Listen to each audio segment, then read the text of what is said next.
3 days ago, my sister sent me a 4-minute audio file with a smiley face. In it, my parents were not crying for help. They were laughing about how easy I was to manage. 8 years, 384 grand, all wrapped in the cute label of family support. My sister thought it would break me. I texted back one line, "Thanks for the evidence." They did not realize that single sentence was the moment their whole story started collapsing. My name is Morgan Flores, and I am 33 years old. I was sitting on the 28th floor of the Reinhardt Strategy Group building in downtown Seattle. It was 11:45 at night. The city outside was a blur of rain and smeared neon, the kind of weather that makes you feel like the only person left on Earth. My office was silent, save for the hum of the HVAC system and the rhythmic click of my keyboard. I was finalizing a restructuring proposal for a failing logistics company, cutting dead weight to save the hull. I was good at this.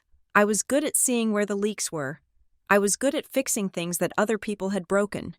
My phone vibrated against the mahogany desk. The sound was harsh in the quiet room, like a drill hitting bone. I ignored it at first. My family knew better than to call me during a sprint week. I had paid off my parents' mortgage 3 years ago, and in exchange, I had asked for the courtesy of uninterrupted work hours, but the phone buzzed again, and then a third time. I sighed and turned it over. The screen lit up with a notification from my younger sister. There was no greeting, no "Hi Morgan," or "Hope you are okay." There was just a single line of text that made the hair on the back of my neck stand up. You might want to hear what the investment board actually thinks of their CEO. Below the text was an attachment. It was an audio file titled Family Support, M4A. The duration read 4 minutes and 12 seconds. I stared at the screen. The investment board, my sister had never used a business metaphor in her life unless she was asking for startup capital for one of her fleeting entrepreneurial phases. The file name, however, was familiar. Family support was the category tag I used in my budgeting software. It was the tag that ate up 30% of my net income. It was the tag that had delayed my own home purchase by 5 years. I picked up the phone. My hand was steady. I am a professional. I deal with hostile takeovers and corporate espionage. I do not get rattled by late-night texts from a 27-year-old who still asks me to pay her phone bill. I connected my Bluetooth headphones. Sealing out the hum of the office, I pressed play. The audio started with the sound of clinking silverware and the heavy pour of liquid into a glass. The ambient noise suggested a restaurant, somewhere expensive. I recognized the background jazz. It was from the Golden Heron, a bistro 5 blocks from my apartment. I had not been invited to dinner tonight. I had been told everyone was too tired to meet up this week. Then, my mother's voice cut through the static. It was clear, too clear. The phone recording must have been sitting right on the table, perhaps face down to hide the screen. "The crab is excellent," my mother said. "Morgan really should have come. Oh, wait, I forgot. We didn't tell her." A chorus of laughter followed. It wasn't the warm, inclusive laughter of a family sharing a joke. It was sharp. It was the sound of people laughing at someone who wasn't in the room to defend themselves. "She is working," my father's voice chimed in. He sounded relaxed, the way he only sounded after his second scotch. "Someone has to pay for this bottle, right?" "She thinks we love her," my mother said. I froze. My finger hovered over the pause button, but I did not press it. The words hung in the space between my ears, echoing in the high-fidelity silence of the headphones. "She thinks we love her." It was said with such casual cruelty. It was not said with malice, which might have been easier to handle. Malice implies passion. This was said with amusement. It was a fact they found funny, like a dog chasing its own tail. "Oh, stop it. Joyce," my father said, but he was laughing too. "You make us sound like villains. We do love her. We love her utility."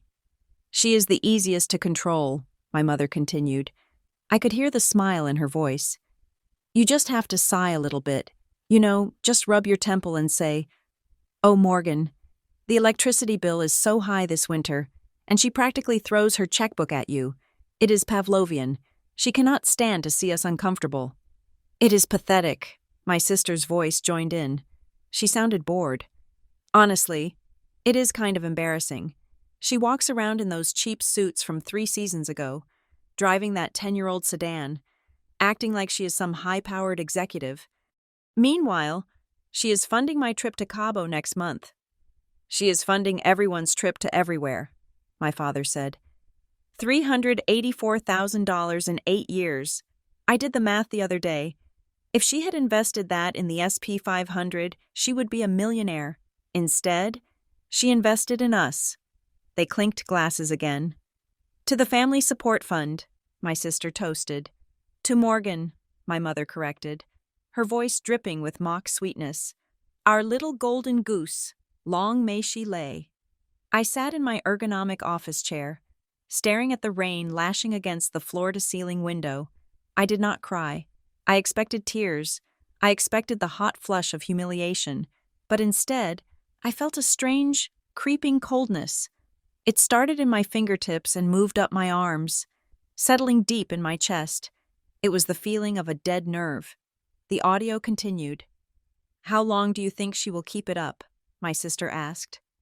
I mean, eventually she is going to want to get married or buy a house or something stupid like that. What happens when she cuts the cord? She won't, my mother said confidently. I have spent 33 years installing the buttons. I know exactly which ones to press. If she pulls away, I just mention her grandmother, or I talk about how much we sacrificed to put her through that private high school. Guilt is a renewable resource. Honey, it never runs out. And if that fails, my father added, his voice dropping to a conspiratorial whisper, we have the Sunday party. Once she announces the big donation in front of the entire church council and the extended family, she is locked in. She cares too much about her reputation. She won't back out of a pledge made in public. $50,000, my sister whistled. That is going to be a nice renovation for the guest house. It is for the charity, my mother laughed. Administrative costs are high this year. The audio ended with the sound of a waiter asking if they wanted to see the dessert menu. My sister said yes. The recording stopped. The silence of the office rushed back in. But it felt different now. It felt sharper. I took the headphones off and laid them gently on the desk. I looked at the timestamp on the file. It was recorded 2 hours ago. They were likely still at the restaurant, or perhaps driving home in the SUV that I made the lease payments on. $384,000. The number floated in front of my eyes. I closed my laptop. The restructuring proposal forgotten. I opened a new mental spreadsheet. 8 years. That was 96 months. I thought about the apartment I lived in. It was a studio in a safe but unglamorous part of town. The rent was reasonable. I kept the heat low in the winter to save money. I cooked my meals in batches on Sundays because eating out was an unnecessary expense. I hadn't taken a vacation in 4 years because every time I saved up enough for a ticket to Europe, my father needed emergency dental work, or my mother's car transmission blew out, or my sister needed a deposit for a new apartment because her roommate was toxic. I thought about the text messages I had received over the years. Mom Morgan, I don't know who else to turn to. Dad, we are so proud of you. Honey, we just need a little help to get through this month. Sister, you are the best big sister ever. I promise I will pay you back. Lies. All of it. It wasn't desperation. It was a business model, and I was the client they were defrauding. I stood up and walked to the window. My reflection ghosted against the dark glass.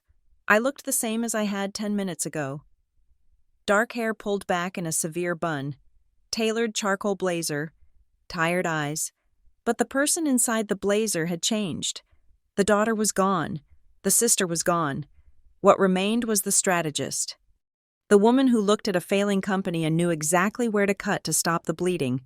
My sister had sent this to me. Why I looked at the text again. You might want to hear what the investment board actually thinks of their CEO. It was a taunt. She was drunk on power and wine. She thought she was untouchable. She thought I was so broken, so conditioned, so desperate for their approval that even hearing this wouldn't stop me. She thought I would hear this and think, I need to try harder. I need to earn their love. She was wrong. She had made a critical tactical error. She had given the enemy the blueprints to the fortress. My mind began to race, not with grief, but with logistics. Sunday, the party, the Cedar Vale Country Club. It was an event to celebrate my parents' 35th wedding anniversary and a fundraiser for the church building fund. My mother had been hyping it up for months. She had told everyone that I was preparing a special tribute to the family. Now I knew what the tribute was supposed to be. A $50,000 check. Another injection of capital into the family support fund. I sat back down at my desk. I picked up my phone.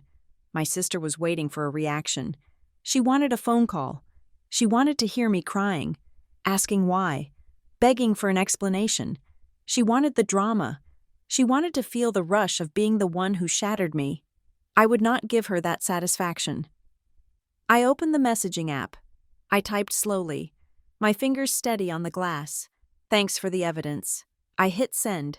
I watched the status change from delivered to read almost instantly. A moment later, a bubble appeared. She was typing. Then she stopped. Then she typed again. The response came through. It was a single emoji, a laughing face with tears. She thought I was bluffing. She thought evidence was a joke. She thought there was no court in the world that convicted parents for being mean to their adult children. She thought the concept of family was a shield that could never be pierced. I put the phone down. I turned back to my computer screens. I closed the logistics proposal. I opened my personal banking portal. I had work to do. I looked at the calendar on the wall. Today was Thursday. The party was on Sunday. 72 hours. In the corporate world, you can dismantle a conglomerate in 72 hours if you have the right leverage. You can freeze assets, initiate audits, and serve cease and desist orders. You can turn a thriving empire into a smoking crater. My parents wanted a tribute. They wanted to show off their successful, obedient daughter to the world. They wanted to stand on a stage and accept a check that represented the hours of my life I had sold to this office. I looked at the rain falling on Seattle. The city looked different now. It didn't look lonely. It looked like a battlefield. I was not going to skip the party. I was not going to hide in my apartment. I was going to go to Cedar Vale Country Club. I was going to walk onto that stage, and I was going to give them exactly what they asked for. I was going to give them a presentation on the family finances. My sister had sent me a 4-minute audio file. She thought it was a weapon to hurt me. She did not realize she had just handed me the ammunition for my own liberation. I took a deep breath. The air in the office was recycled and cool. For the first time in 8 years, I did not feel the crushing weight of obligation on my shoulders. I felt light. I felt terrifyingly clear. They had laughed about how easy I was to manage. They had laughed about the $384,000. I saved the audio file to my secure cloud drive. I backed it up to an external hard drive. I emailed a copy to a private server I used for sensitive client data. Then I turned off the office lights. I stood in the darkness for a moment, the blue light of the server towers blinking behind me. "Game on," I whispered to the empty room. I walked out of the office and into the elevator. I pressed the button for the lobby. As the numbers counted down, I didn't think about the parents who had raised me or the sister I had walked to kindergarten. I thought about the audit. The books were unbalanced. And on Sunday, I was going to close the account, permanently. The drive home from the Reinhardt building usually took 20 minutes. But tonight, the roads were slick with the relentless Seattle drizzle, and the city felt like it was moving through molasses. I sat in my 10-year-old sedan, the one with the driver's side window that stuck if you rolled it down too far, and listened to the rhythmic thumping of the windshield wipers. They were streaking. I needed to replace them. They cost $22 at the auto parts store. I had put it off for 3 months because $22 was a week of lunches if I bought the generic bread and the turkey on sale. That was how my mind worked now. Everything was a trade-off. Everything was a calculation. It had not started as a grand heist. Nobody had put a gun to my head 8 years ago and demanded $384,000.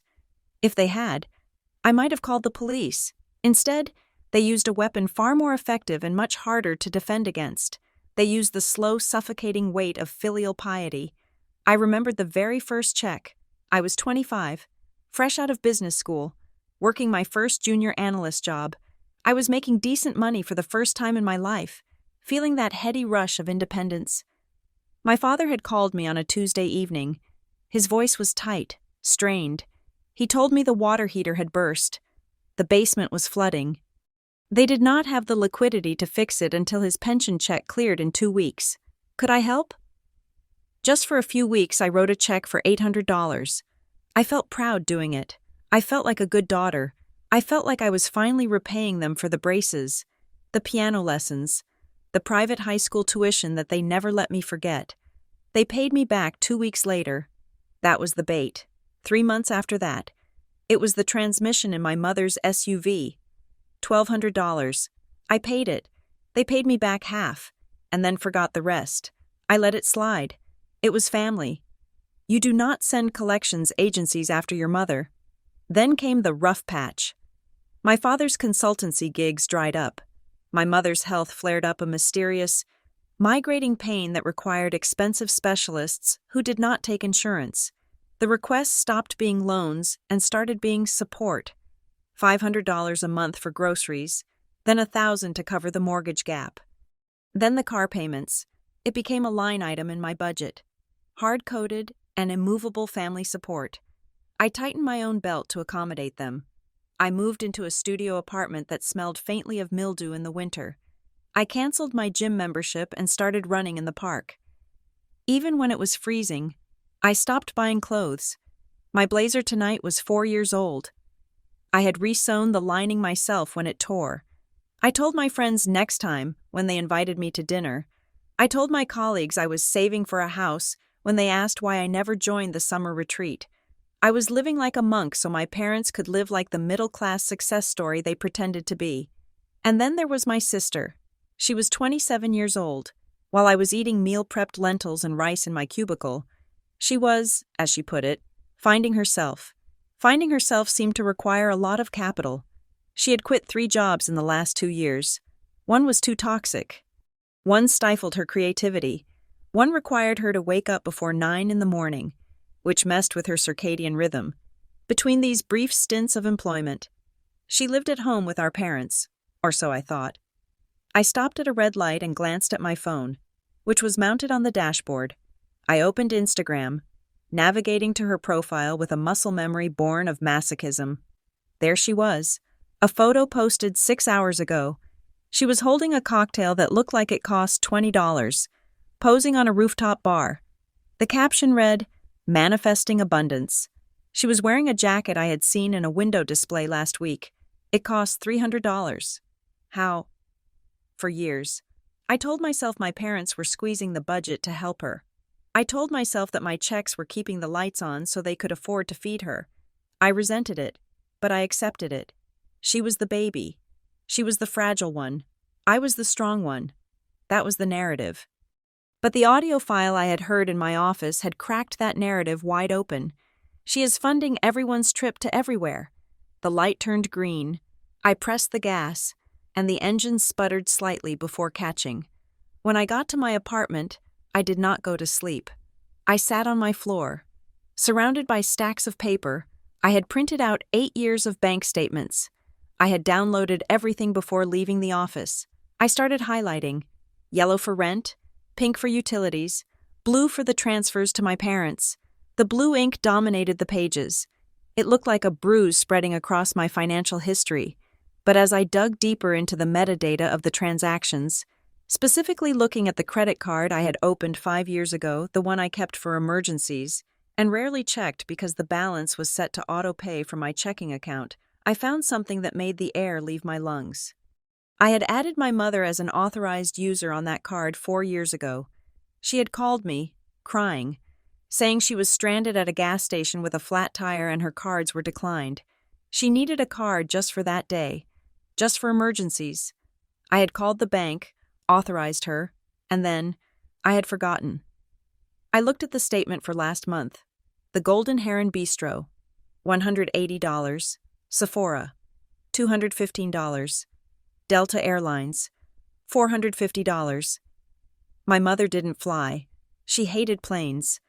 I clicked on the user details for the transaction. The card used wasn't the one issued to my mother. It was a secondary card issued to a name I hadn't authorized. Tiffany Flores, my sister. My sister was an authorized user. I stared at the name on the screen. I had never signed a form for this. I had never called the bank to add her. I grabbed my phone and called the automated banking line. After 10 minutes of navigating robot menus, I got to the authorized user list. "There are 3 cards issued on this account," the automated voice said cheerfully. "One for Morgan Flores, one for Joyce Flores, one for Tiffany Flores. The card for Tiffany Flores was issued on February 14th, 2023. Valentine's Day, while I was sitting alone in my office, working late to impress a client. My mother had likely called the bank, impersonating me. She had all my information. She knew my social security number, my mother's maiden name, obviously, and the name of my first pet. She had added my sister to my credit line as a gift paid for by me. I looked at the transactions again. The rooftop bar from the Instagram photo. There it was. Skyline Lounge, $42. I wasn't just supporting my parents. I was funding my sister's entire finding herself lifestyle. Every latte, every yoga class, every flight to a music festival. They were siphoning my life force, transaction by transaction, and laughing about it over dinner. And Sunday was the grand finale. The event at Cedar Vale Country Club was not just a party, it was a coronation. My parents were celebrating 35 years of marriage, but they had combined it with the church's annual Building the Future gala. My mother had maneuvered herself onto the planning committee. She had spent the last 6 months talking about the legacy gift the Flores family was going to present. She had told the pastor, she had told the church elders, she had told her entire social circle that her successful daughter, the high-powered strategist, was going to make a donation that would secure the new wing of the Sunday school. She hadn't asked me. She had informed me, 3 weeks ago, that I needed to step up. "It is for the community, Morgan," she had said, her voice trembling with that practiced fragility. "Dad and I have given so much of our time. We just want you to help us leave a mark. Is $50,000 really so much to ask when you make so much?" I had told her I would think about it. I hadn't said yes, but she had taken my silence as compliance. She always did. Now, looking at the spreadsheet, a darker question began to form in my mind. If they were so destitute that they needed my money for groceries, how were they paying for a party at Cedar Vale? The venue rental alone was $5,000. The catering was another $100 a head. My mother had invited 200 people. That was $25,000 minimum. Where did that money come from if they had $25,000 to burn on a party to stroke their own egos? Why did I pay their electric bill last month? The math was broken. It was impossible. Unless the poverty was a lie. Unless the emergencies were fabrications. I felt a wave of nausea. It wasn't the money. I could make more money. I was young, I was skilled, and I was driven. I could earn back $384,000. The nausea came from the realization of what that money represented. For 8 years. I had thought I was buying safety. I thought I was buying their love, or at least their approval. I thought that every check I wrote was a brick in the wall that kept our family together. I thought that if I paid enough, I would finally be the daughter they wanted. I would be the good one. But I wasn't the good one. I was the mark. I was the sucker. They didn't love me for my sacrifices. They didn't respect my discipline. They mocked it. They saw my frugality not as a virtue, but as a weakness to be exploited. They saw my love as a lever to be pulled whenever they wanted cash. I walked into my small bathroom and splashed cold water on my face. I looked at the towel. It was thin and fraying at the edges. I had bought it at a discount store 5 years ago. I had denied myself soft towels so my sister could drink cocktails on a roof. I had denied myself a life so my parents could play the role of benefactors at their country club. I looked at myself in the mirror. My eyes were red, but dry. "You are done," I said to my reflection.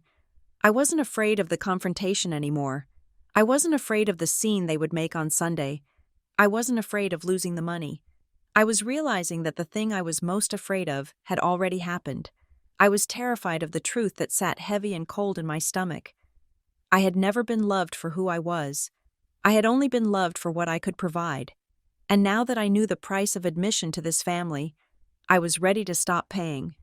I went back to the living room. I picked up the stack of highlighted statements. I picked up the thumb drive with the audio file. I had a meeting tomorrow morning with Maya Sinclair.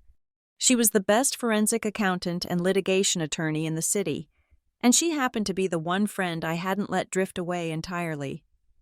My parents wanted a legacy gift. I looked at the pile of evidence. I was going to give them a legacy they would never forget. But first, I had to sleep. I needed to be sharp. I turned off the lamp, plunging the apartment into darkness. As I lay in bed, listening to the rain, I didn't count sheep. I counted the interest rates on the unauthorized credit cards. Sunday was coming, and the bill was finally due. The rain outside had stopped, leaving behind a silence so absolute it felt pressurized. Inside my apartment, the only sound was the furious clacking of my mechanical keyboard and the occasional click of a mouse. I had brewed a pot of black coffee at 2 a.m. I was not sleeping tonight. I had the audio file on a loop. I wasn't listening to it to hurt myself anymore. I was transcribing it. I opened a fresh document and typed every word. Timestamp 042. Mother, it is Pavlovian. Timestamp 115. Father, we love her utility. Timestamp 230. Sister, she is funding everyone's trip to everywhere. I treated their laughter like data points. I categorized their mockery. This was not a diary entry. It was an affidavit. I stripped the emotion out of my chest and poured it into the formatting of the text. Bold for confessions. Italics for conspiracy. Once the transcript was complete, I maximized the spreadsheet window on my dual-monitor setup. I had exported 8 years of banking history checking, savings, credit cards, and Venmo logs into one master file. It was time to categorize the damage. I created columns: date, recipient, stated purpose, category, amount. I started with the big ones, the recurring transfers. July 1st, Mom and Dad, mortgage help, $1,200. August 1st, Mom and Dad, mortgage help, $1,200. Then the irregulars, the emergencies. November 12th, Dad, urgent dental, $3,400. March 3rd, Mom, car repair, $850. Then the loans to my sister. May 15th, Tiffany, rent deposit, promise to repay, $2,000. June 20th, Tiffany, utilities/groceries, $400. I worked through the night, my eyes burning but my mind ruthlessly clear. The rows filled up, hundreds of them, thousands of them. It was a mosaic of manipulation. I noticed a pattern in the stated purpose column. The reasons were always designed to bypass my logic and hit my empathy. They never asked for money for fun. It was always health, safety, or home. They knew I was a problem solver.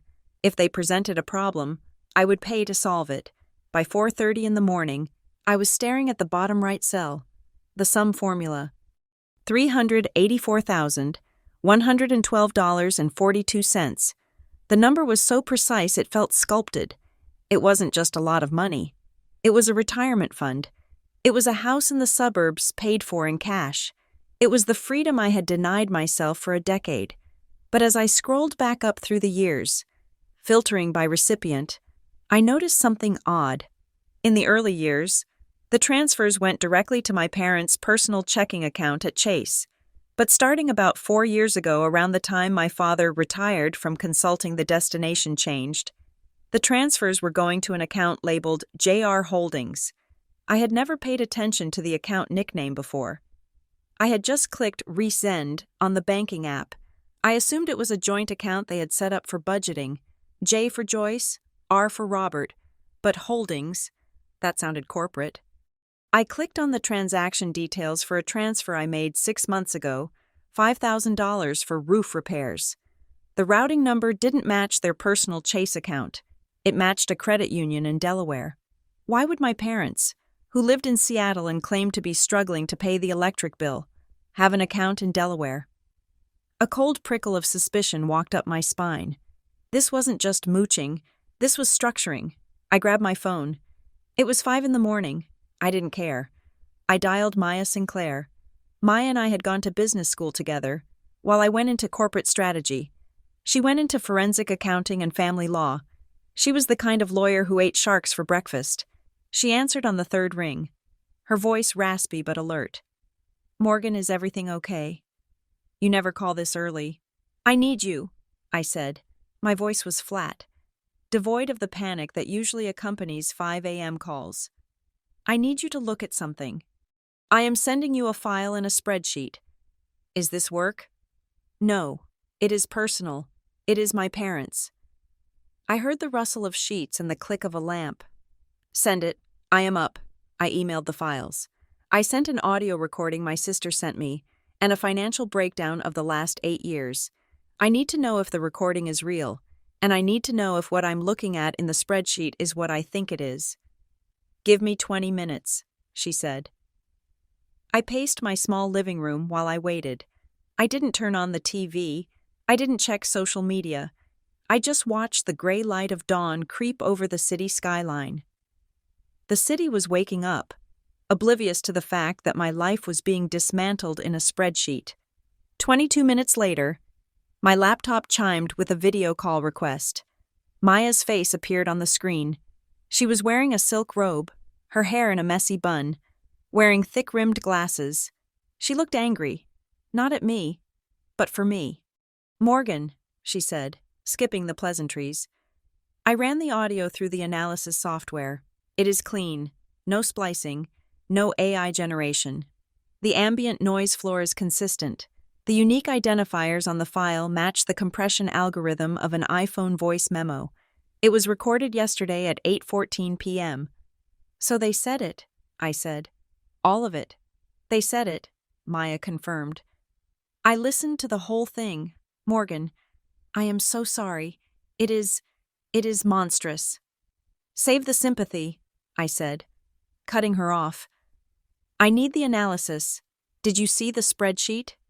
Maya nodded, her expression shifting from friend to professional. "I did. The volume is staggering, but the destination accounts are what worry me. You mentioned this JR Holdings. I did a quick search on the Delaware Secretary of State's entity search. It exists. Is it them? The registered agent is a generic service, which is designed to hide ownership," Maya explained. "But the filing date aligns perfectly with the switch in your transfer history. Morgan, people who are broke don't set up LLCs in Delaware. People who are hiding assets do." I felt the blood drain from my face. "Hiding assets, from who they don't have creditors, they just have me." "Maybe," Maya said.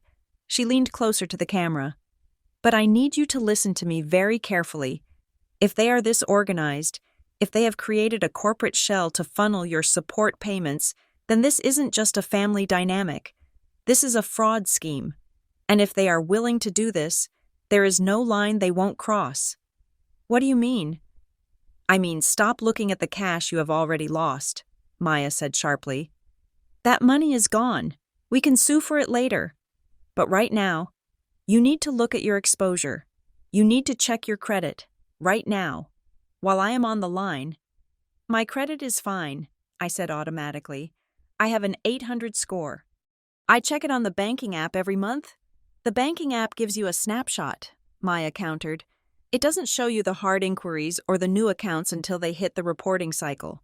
Go to the Bureau site, pull the full report, Experian, TransUnion, Equifax, all 3. I opened a new tab.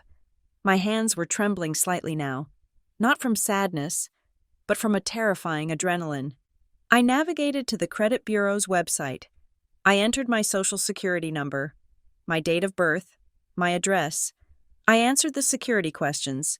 "Which of the following mortgage providers do you have an account with?" I selected none of the above.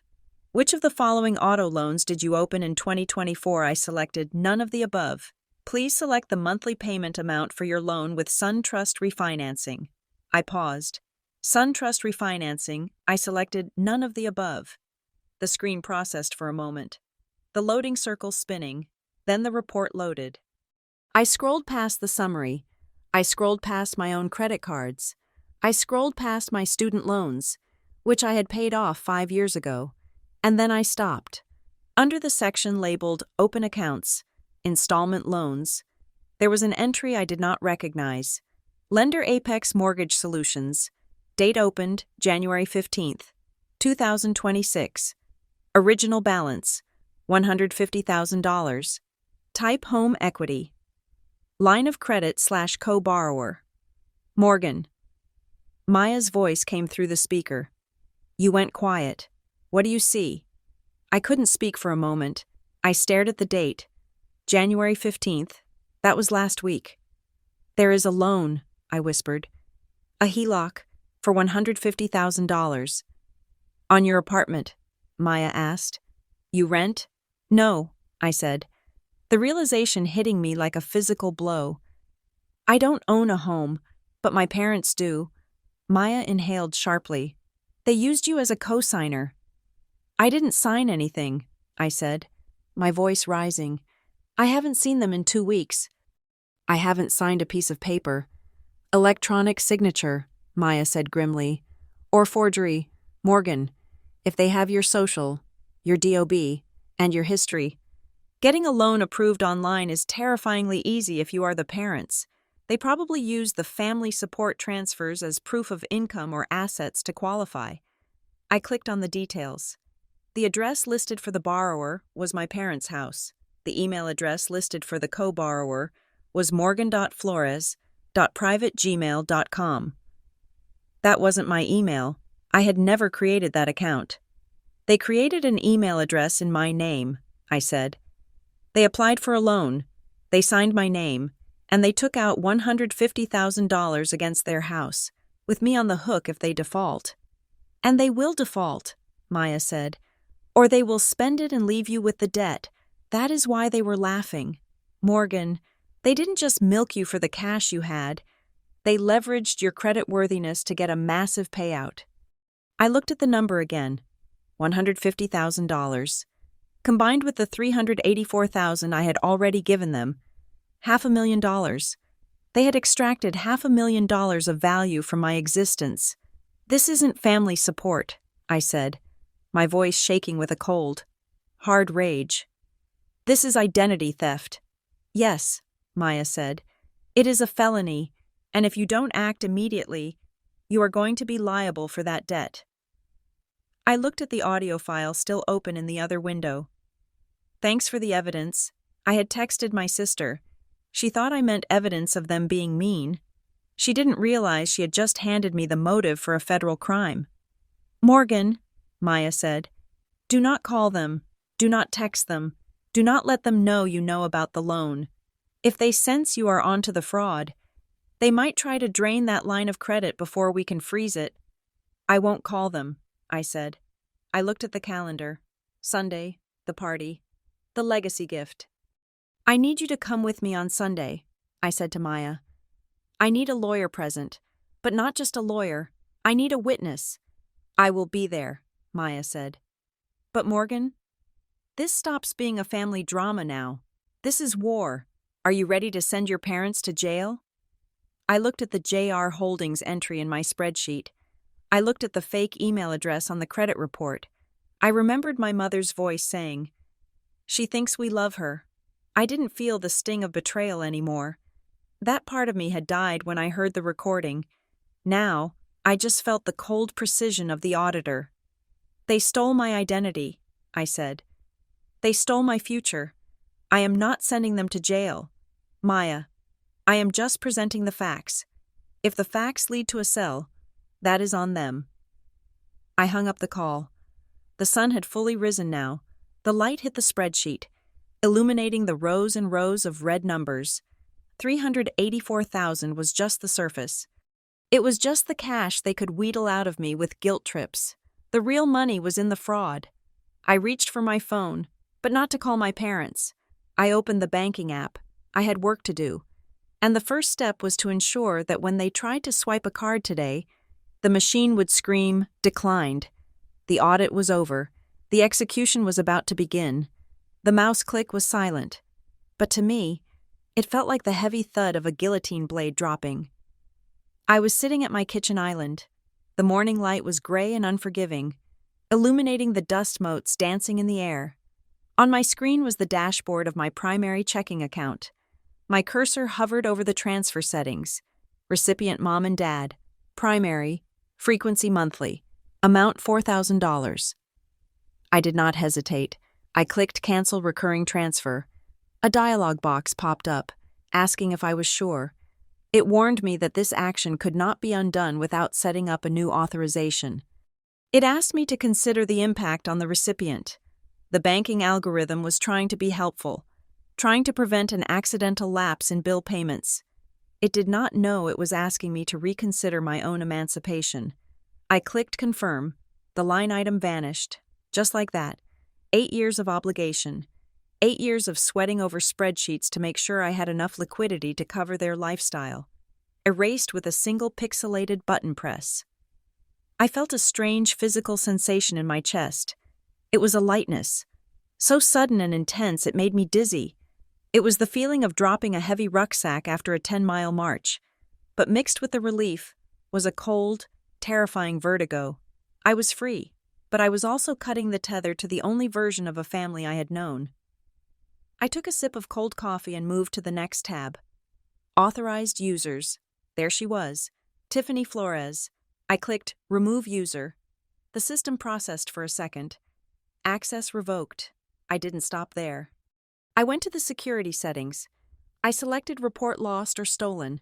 I marked my current physical cards, the ones currently in my wallet, and the ones currently in my mother's purse, as compromised. I requested new card numbers. I requested that they be shipped to my office address, not my home address, just in case my parents had a key to my mailbox I didn't know about. Then, the most critical step, I opened a new tab for a different bank, a competitor to my current one. I spent 20 minutes filling out the application for a new high-yield checking account. Once it was approved, I logged into my company's payroll portal. I deleted the direct deposit routing number that I had used since I was 22. I entered the new numbers. My next paycheck would not land in the account my parents monitored. It would land in a fortress they couldn't see. I sat back. Exhaling a breath I felt like I had been holding for a decade. The digital walls were going up. Then, my phone lit up. It was a notification from my banking app. Transaction declined, Neiman Marcus, $342. I looked at the time. It was 10:15 in the morning. The luxury department store had just opened its doors. My sister must have been waiting outside, holding a pair of shoes or a handbag. Eager to start her Friday with a little retail therapy on my dime, I stared at the red text. Declined. I imagined the scene. The sales associate politely handing the card back. My sister's confusion. Her laugh. A little too loud. Saying, "Oh, that is weird. Try it again." The second decline. The line of people behind her shifting impatiently. The humiliation flushing her cheeks, not because she couldn't afford it, but because the magic card, the infinite money glitch, had stopped working. My phone started to buzz. It was Tiffany. I watched the screen. I didn't touch it. I let it vibrate against the granite countertop until it went to voicemail. 10 seconds later, it buzzed again. This time it was my mother. I picked up the phone, not to answer, but to watch. Mom calling. She would be using her concerned voice right now. She would be leaving a message saying, "Morgan, honey, Tiffany is having trouble with the card. I think the bank flagged it by mistake. Call us back so we can sort this out." She didn't know yet. She thought it was a technical error. She thought the system was broken. She didn't realize the system was finally working exactly as it should. I set the phone to Do Not Disturb and turned back to my laptop. I wasn't done. I navigated to the website of the 3 major credit bureaus. Maya had told me to lock everything, and I was going to seal it tight. I initiated a credit freeze on Experian, then TransUnion, then Equifax. I created a PIN number that was a random string of digits. Nothing related to my birthday or my social security number. I wrote it down on a piece of paper that I would lock in my office safe. Then, I filed the fraud alert. I filled out the form for the Apex Mortgage Solutions account, the $150,000 loan I had discovered just hours ago. Reason for dispute: identity theft. Explanation: I did not authorize this account. I did not sign for this loan. The co-borrower information is fraudulent. Clicking submit felt like firing a flare gun into the sky.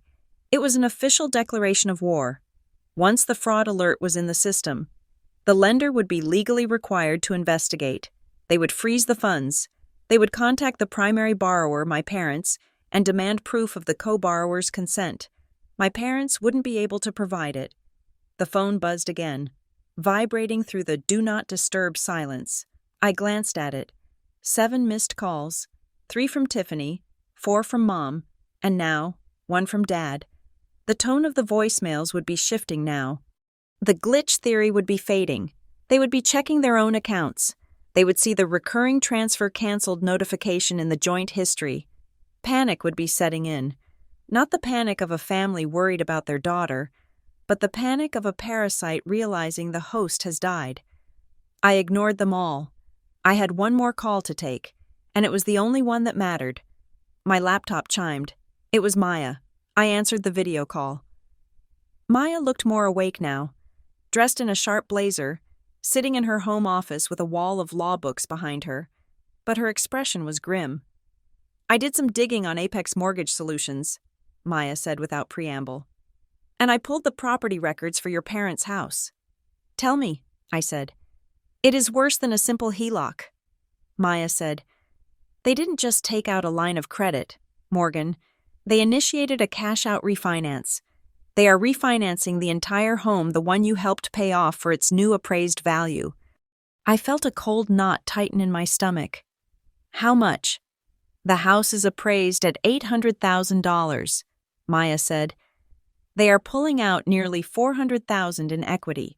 The loan amount is $600,000 total, rolling over the remainder of the old mortgage. And I am on it. You are the guarantor, Maya said, her voice hard. Your income is the only reason they qualified for a loan that size. Their credit scores are mediocre, and their declared income is practically zero since your dad retired.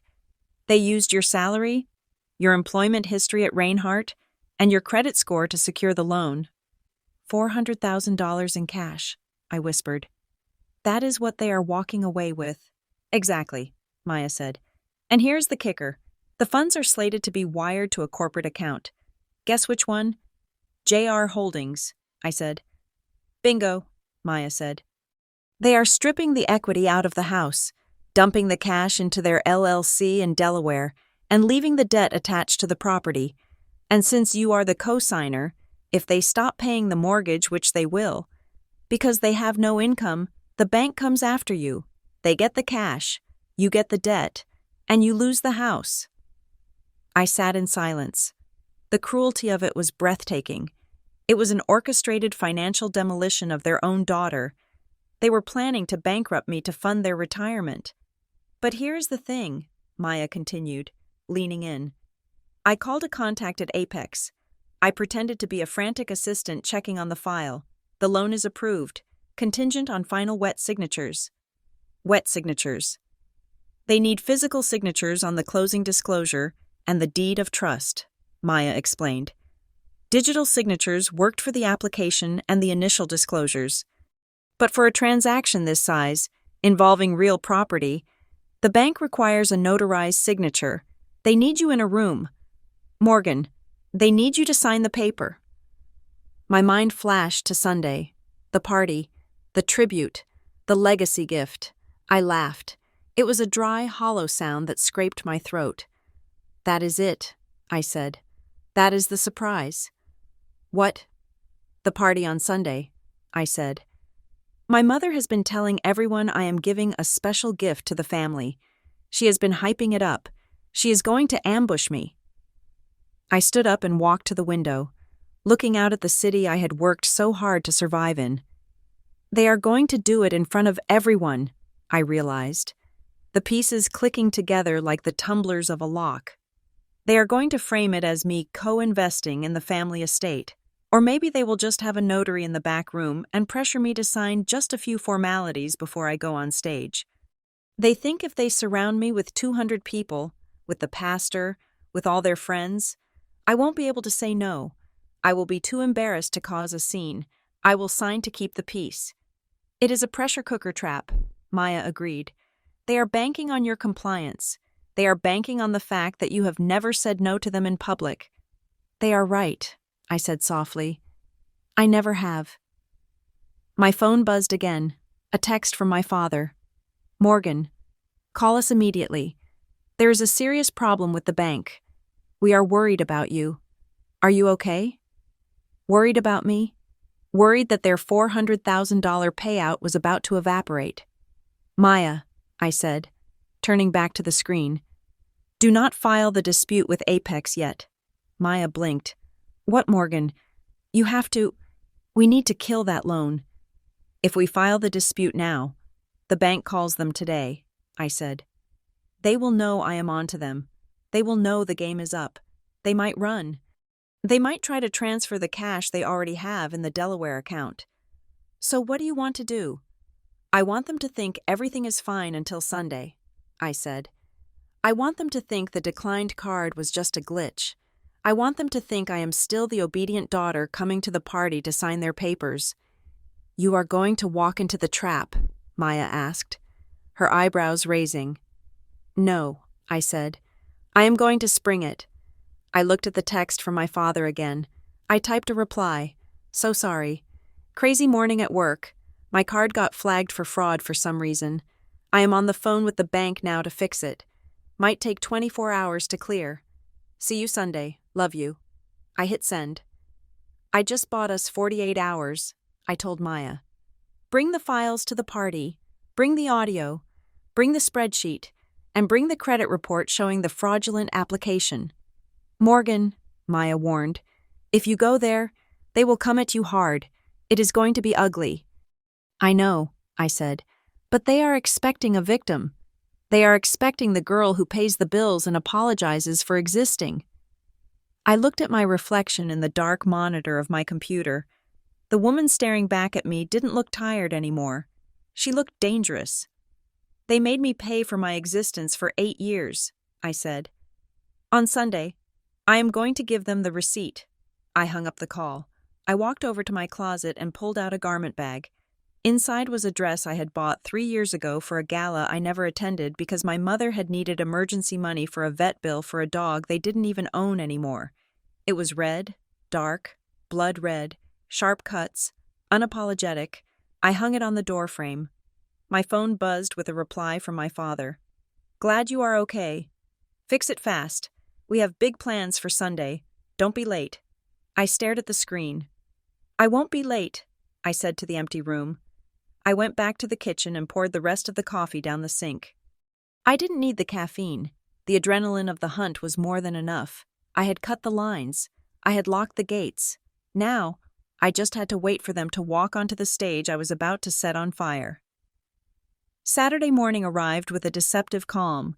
The rain had stopped, leaving the Seattle skyline scrubbed clean and sharp against a pale gray sky. Inside my apartment, however, the digital siege had begun.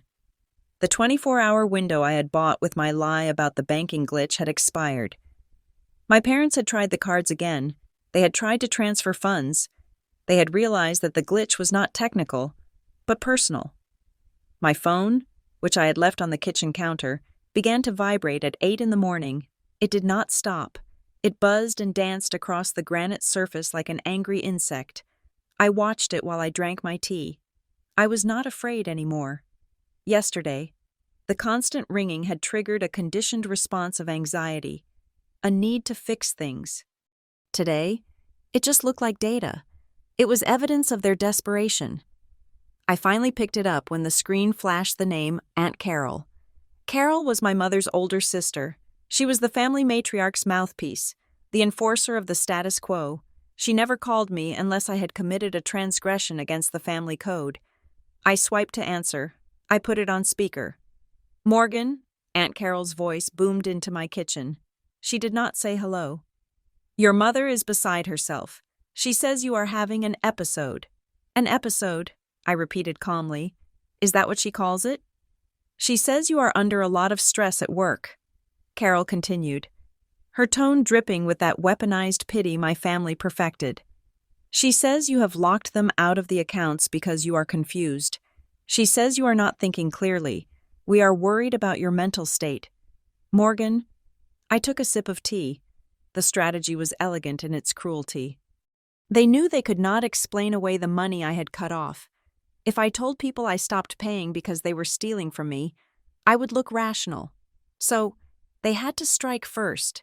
They had to paint me as unstable. If I was the crazy, overworked spinster daughter having a breakdown, then my accusations of fraud would just be the ravings of a sick mind. I am perfectly lucid, Aunt Carol, I said. In fact, I have never been clearer. Then why are you doing this? She demanded, the pity evaporating. Tomorrow is the big day, the anniversary, the church gala. Do you have any idea how much your parents have sacrificed to set this up? You are going to humiliate them.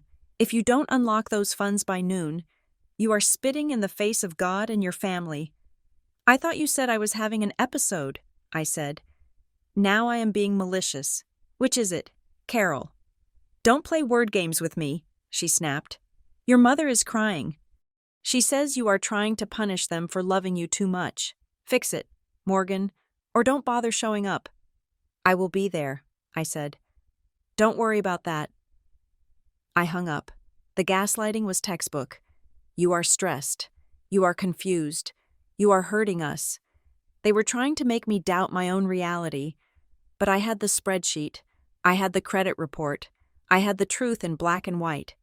A minute later, a text came through from Tiffany. You seriously think you are the victim here?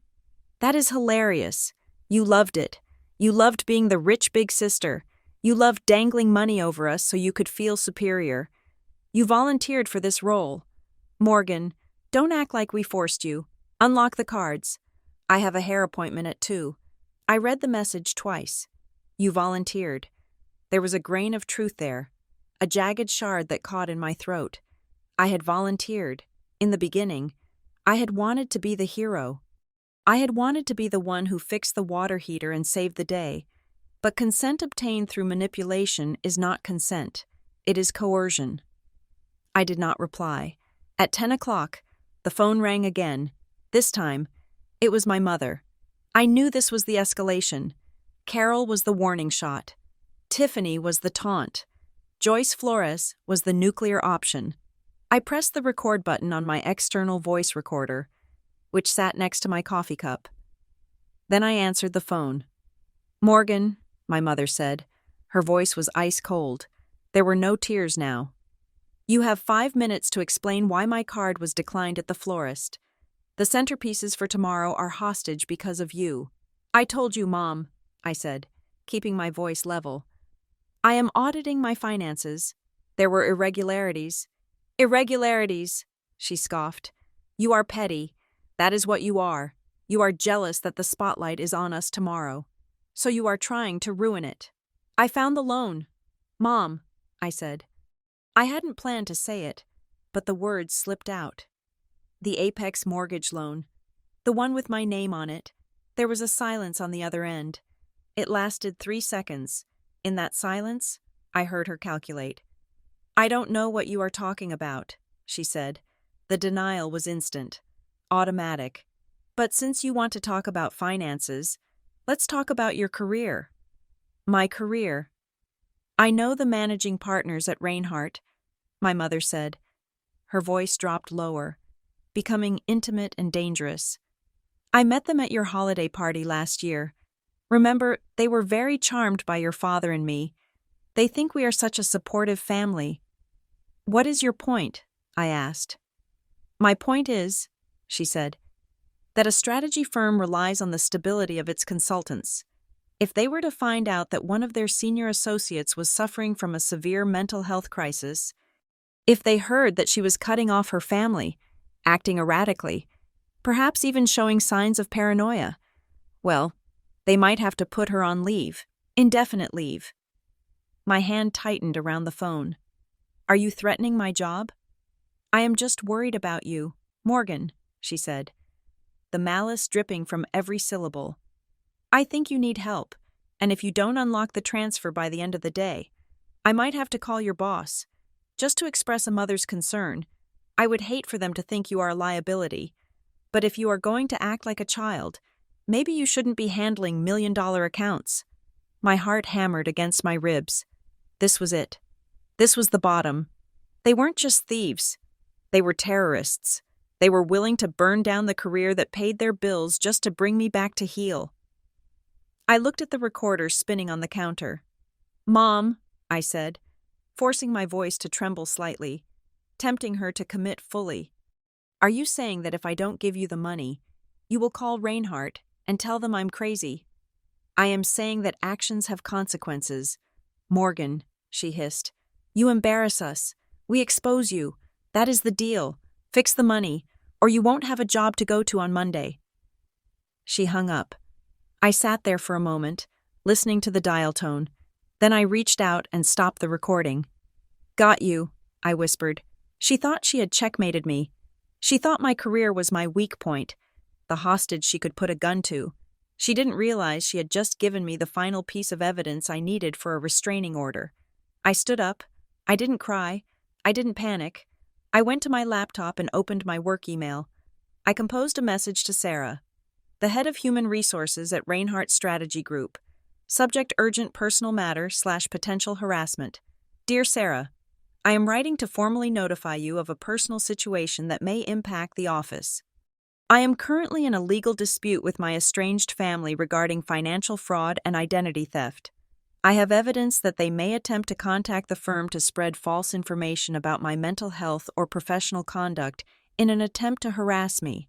Please be advised that any communications from Joyce or Robert Flores are malicious in nature. I have legal counsel involved and can provide documentation if necessary. I am proactive about this to ensure it does not disrupt the firm's operations. Best, Morgan. I hit send. I had just inoculated my career against their poison. In the corporate world, the first person to document the crazy relative wins. Now, I needed backup for tomorrow. I walked to my front door and opened it. Across the hall was apartment 4B. Ethan Cole lived there. He was a freelance investigative journalist who spent most of his time traveling. But when he was home, he was the kind of neighbor who watered your plants without asking and never complained about noise. We had shared a few coffees in the hallway, a few commiserating glances about the building management. He was 6'2", broad-shouldered, and possessed a calmness that I found grounding. I knocked. Ethan opened the door a moment later. He was wearing a faded t-shirt and holding a mug of coffee. He looked surprised to see me. Morgan, he said, everything okay? You look like you are on a warpath. I am, I said. I have a weird proposition for you. He leaned against the doorframe. I am listening. I need a date for a party tomorrow, I said. But not a romantic date. I need a witness. Ethan raised an eyebrow. A witness? Is there going to be a crime?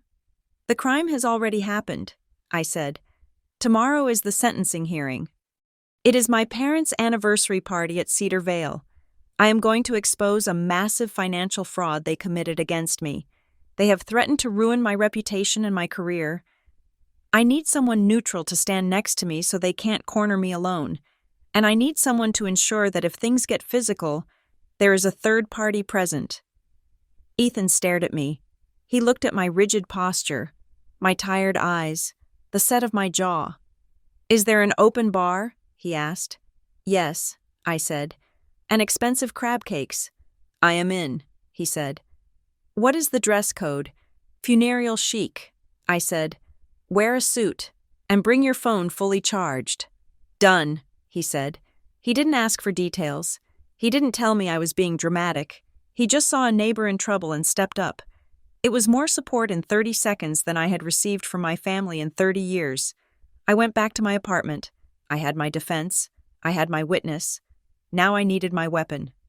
My laptop chimed with an incoming email from Maya. Subject: the war chest attached was a PDF file, 150 pages long. I opened it. It was a masterpiece of forensic accounting. Page 1. A summary of unauthorized withdrawals totaling $384,000. Page 10. The metadata report of the audio recording, proving its authenticity. Page 20. The credit report highlighting the fraudulent HELOC application, with IP address logs tracing the application back to my parents' home internet connection. Page 40. A transcript of the voicemail threats I had received this morning. Maya had also drafted a legal affidavit, ready for my signature, declaring that I had no knowledge of the loan and that my signature had been forged. I printed it all. I put the stack of papers into a crisp, red leather folder. It felt heavy in my hands. It felt like a brick. My phone buzzed one last time. It was an email from my mother. Subject: tomorrow's speech. I opened it. Morgan, I know we are having a tiff, but we can sort the money out later. Tomorrow is about the family. I wrote up a few words for you to say when you present the gift. Please stick to the script. We don't want you getting flustered. Attachment: Morgan_speech_final.docx. I opened the attachment. I read the first paragraph. I stand here today, humbled by the love and sacrifice of my parents, Joyce and Robert. Everything I am, everything I have achieved, I owe to them. It is my greatest honor to give back a fraction of what they have given me. I laughed. It was a genuine, dark laugh that rattled in my chest. They really thought I was going to do it. They were so blinded by their own narrative, so convinced of their absolute control over me, that they thought they could threaten to destroy my career in the morning and have me read a eulogy to their greatness in the evening. They thought I was still the girl who wrote the check to fix the water heater. I closed the laptop. I picked up the red folder. I wasn't going to read their speech. I had prepared my own, and unlike theirs, mine was going to be entirely nonfiction. Sunday morning arrived with the sterile brightness of an operating room. I woke up at 6, my mind instantly snapping into focus. There was no grogginess, no hesitation. Today was the day. I stood in front of my bathroom mirror, brushing my teeth, and stared at my own eyes. They looked different than they had 3 days ago. The softness was gone. The daughter who desperately wanted approval had been evicted, replaced by a woman who was preparing for a hostile takeover. I had spent the last 8 hours refining the strategy. The temptation to just scream at them, to throw the wine in their faces and storm out, was strong. It would be cathartic. It would be dramatic. But it would be a failure. If I screamed, I became the hysterical daughter. I became the unstable woman my mother had already primed the family to expect if I cried. They would comfort me with condescending hugs and whisper to the guests that I was off my meds. They would spin the narrative before I even left the parking lot. Poor Morgan. She is just so overwhelmed. We are getting her help.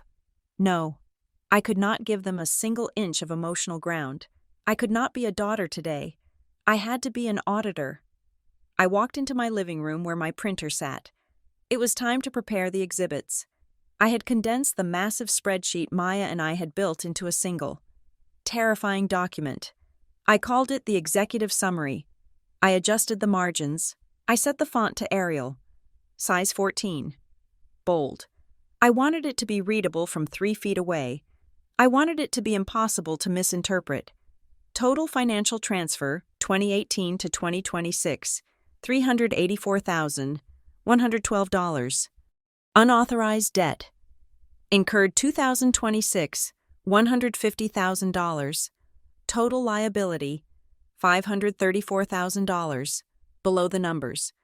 I added a simple pie chart. One large slice was labeled Lifestyle Luxury. A tiny sliver was labeled Actual Emergencies. I printed 50 copies. The sound of the printer rhythmically spitting out the pages was soothing. Ch-chunk, ch-chunk. It sounded like a judge's gavel hitting the bench. Over and over again, I organized the pages into neat stacks. I wasn't going to hand them out like flyers at a supermarket. That would look desperate. I was going to place them on the front tables, reserved for the VIPs, the church elders, the close relatives, the people whose opinions my parents valued more than their own souls. At 9 o'clock, Ethan Cole knocked on my door. He was wearing a charcoal suit that fit him surprisingly well for a man who lived in cargo shorts. He looked sharp, professional, and imposing. "Morning," he said, stepping inside. "Coffee?" "No," I said. "Adrenaline." "Fair enough." He looked at the stack of papers on my table. "Is that the manifesto?"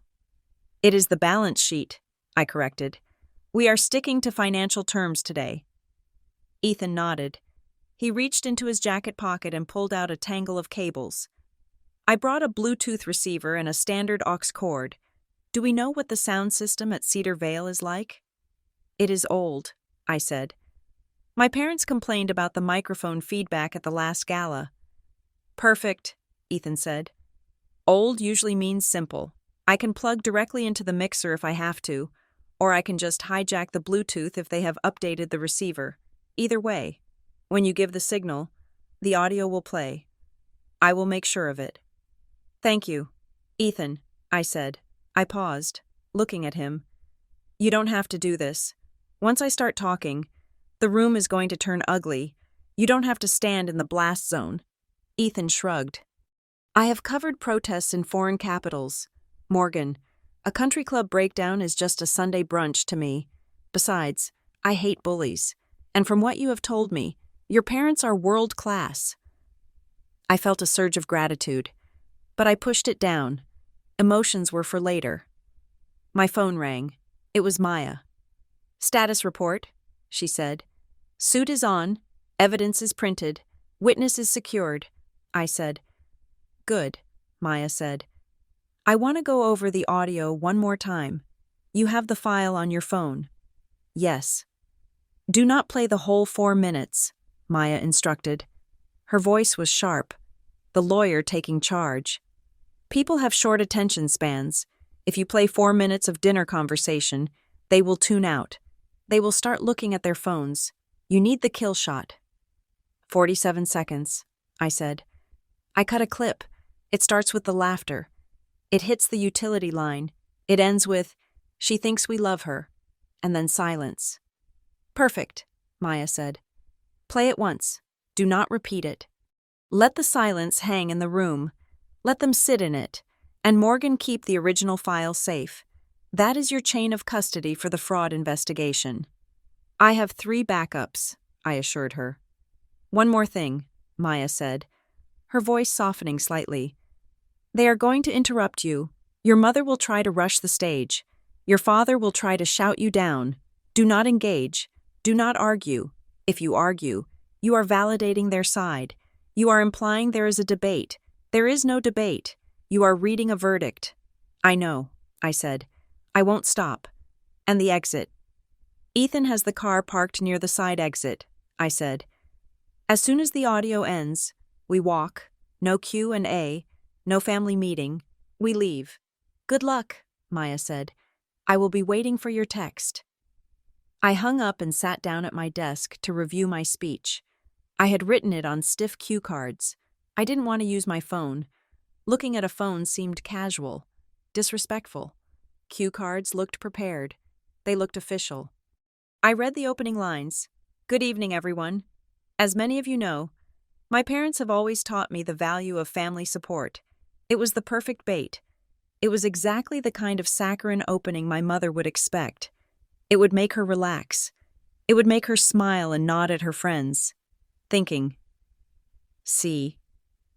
She fell in line. She is a good girl." Then the pivot. "But support is a two-way street, and tonight I want to talk about the cost of that traffic." And then the numbers. I wasn't going to use adjectives. I wasn't going to say a lot of money or a crushing debt. I was going to say $384,000. I was going to say $150,000 fraudulent loan. Numbers have a quality that words do not. You can argue with words. You can say, "I didn't mean it that way." You cannot argue with a number. A number just sits there, cold and heavy and undeniable. I flipped to the last card. I have one final gift to share. A recording from 3 nights ago. I think it speaks for itself. Short, brutal, Final. I took a deep breath. My hands were shaking. I placed them flat on the desk and pressed down until the tremors stopped. You are not a victim, I told myself. You are the CEO of Morgan Flores Incorporated, and you are firing your board of directors. My phone buzzed on the desk. I flinched. Was it another threat? Another concerned message from Aunt Carol. I looked at the screen. It was a text from a number I didn't save often, but I recognized the area code. It was my Uncle Julian. Julian was my father's younger brother. He was the black sheep of the family, mostly because he was a mechanic who refused to go to church and refused to play the social climbing games my parents loved. He usually stood in the back at these parties, drinking a beer and checking his watch. I opened the message. Heard some talk from your mom about you being sick. Sounds like bullshit to me. She asked me for $5,000 last year for a surgery that never happened. If you are planning to say something today, say it loud. I have got your back. I stared at the screen. My throat tightened. I wasn't alone. My parents thought they had the whole family fooled. They thought their facade was impenetrable, but Uncle Julian saw through it. He had been a victim too. How many others were there? How many cousins had lent my sister money? How many aunts had covered a temporary gap for my father? My parents weren't just exploiting me. They were running a Ponzi scheme of emotional manipulation on the entire bloodline. I typed back, "Thank you. Uncle Julian, stay near the front." I stood up. The fear that had been gnawing at my stomach all morning evaporated. It was replaced by a cold, hard certainty. I wasn't just doing this for myself anymore. I was doing it to burn the infection out of the family tree. "Ready?" Ethan asked from the doorway. He was checking his watch. "Ready," I said. I picked up the red folder. The leather was cool under my fingers. Inside were the 50 copies of the summary, the affidavit. And the script, it wasn't just a folder, it was a boundary. For 33 years, I had let them walk over my boundaries. I had let them erase the lines between my money and their desires, between my life and their image. Today, I was drawing a line in red ink. "Let's go," I said. I walked out of the apartment without looking back. I didn't check if I had left the lights on. I didn't check if the stove was off. I walked to the elevator with the rhythmic click of my heels echoing in the hallway. Click, click, click. It sounded like a clock counting down. We got into Ethan's car. He drove. I sat in the passenger seat, the red folder on my lap. I watched the city pass by. The rain had started again, a light mist that blurred the world outside. "Music?" Ethan asked. "No," I said. Silence. I needed the silence. I needed to keep the voices in my head organized. Joyce. "She thinks we love her, Robert. We love her utility, Tiffany. She is funding everyone's trip." I replayed the audio in my mind. Over and over, I sharpened every syllable until it was a blade. We pulled onto the highway, heading toward the suburbs, toward Cedarvale Country Club. The road stretched out before us, gray and wet. I touched the red folder again. This was it. No more negotiations. No more loans. No more family support. I was going to the party. But I wasn't bringing a gift. I was bringing the bill. The Cedarvale Country Club was a fortress of beige stucco and manicured ivy, sitting on a hill that overlooked the wet, gray sprawl of the city below. As Ethan steered his car up the winding driveway, I saw the valet attendants in their white jackets, moving like chess pieces under the portico lights. It was a scene of perfect, manufactured elegance. We stopped. I took a breath. The air inside the car felt safe, a final bubble of sanity before I stepped into the asylum. "Game time," Ethan said softly. I nodded. I reached for the door handle. My hand did not shake. I stepped out onto the pavement. The damp air hit my face, carrying the scent of rain and expensive exhaust. I smoothed the skirt of my red dress. It was a violent splash of color against the muted tones of the club's entrance. We walked through the double mahogany doors. The ballroom was already full. A low hum of conversation floated in the air, punctuated by the clinking of crystal and the soft, generic jazz from a live band in the corner. Above the stage, A massive banner draped in gold and velvet read, 35 Years of Blessings, the Flora's Anniversary. Blessings, that was what they called it. I called it theft. The room smelled of lilies and roasting beef. It was suffocating. The heat was turned up too high, or perhaps it was just the collective body heat of 200 people who were all pretending to be better than they actually were. Morgan. The voice cut through the ambient noise like a whip. My mother was moving toward us. She wore a floor-length gown of shimmering silver. Her hair coiffed into a helmet of blonde perfection. She was smiling.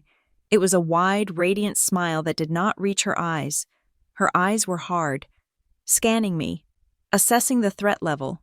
She reached me before I could take another step. She threw her arms around me in a grand, theatrical embrace. To the room. It looked like a loving mother greeting her daughter. To me, it felt like a python constricting its prey. Her fingers dug into my shoulders, sharp and painful through the fabric of my dress. She pulled me close, her cheek against mine, the smell of her heavy floral perfume filling my nose. "You came," she whispered.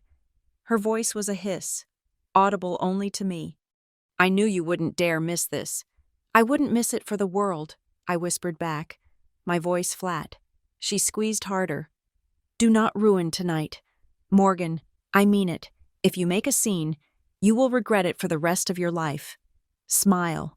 She pulled back, beaming at me, her hands still gripping my arms as if to hold me in place.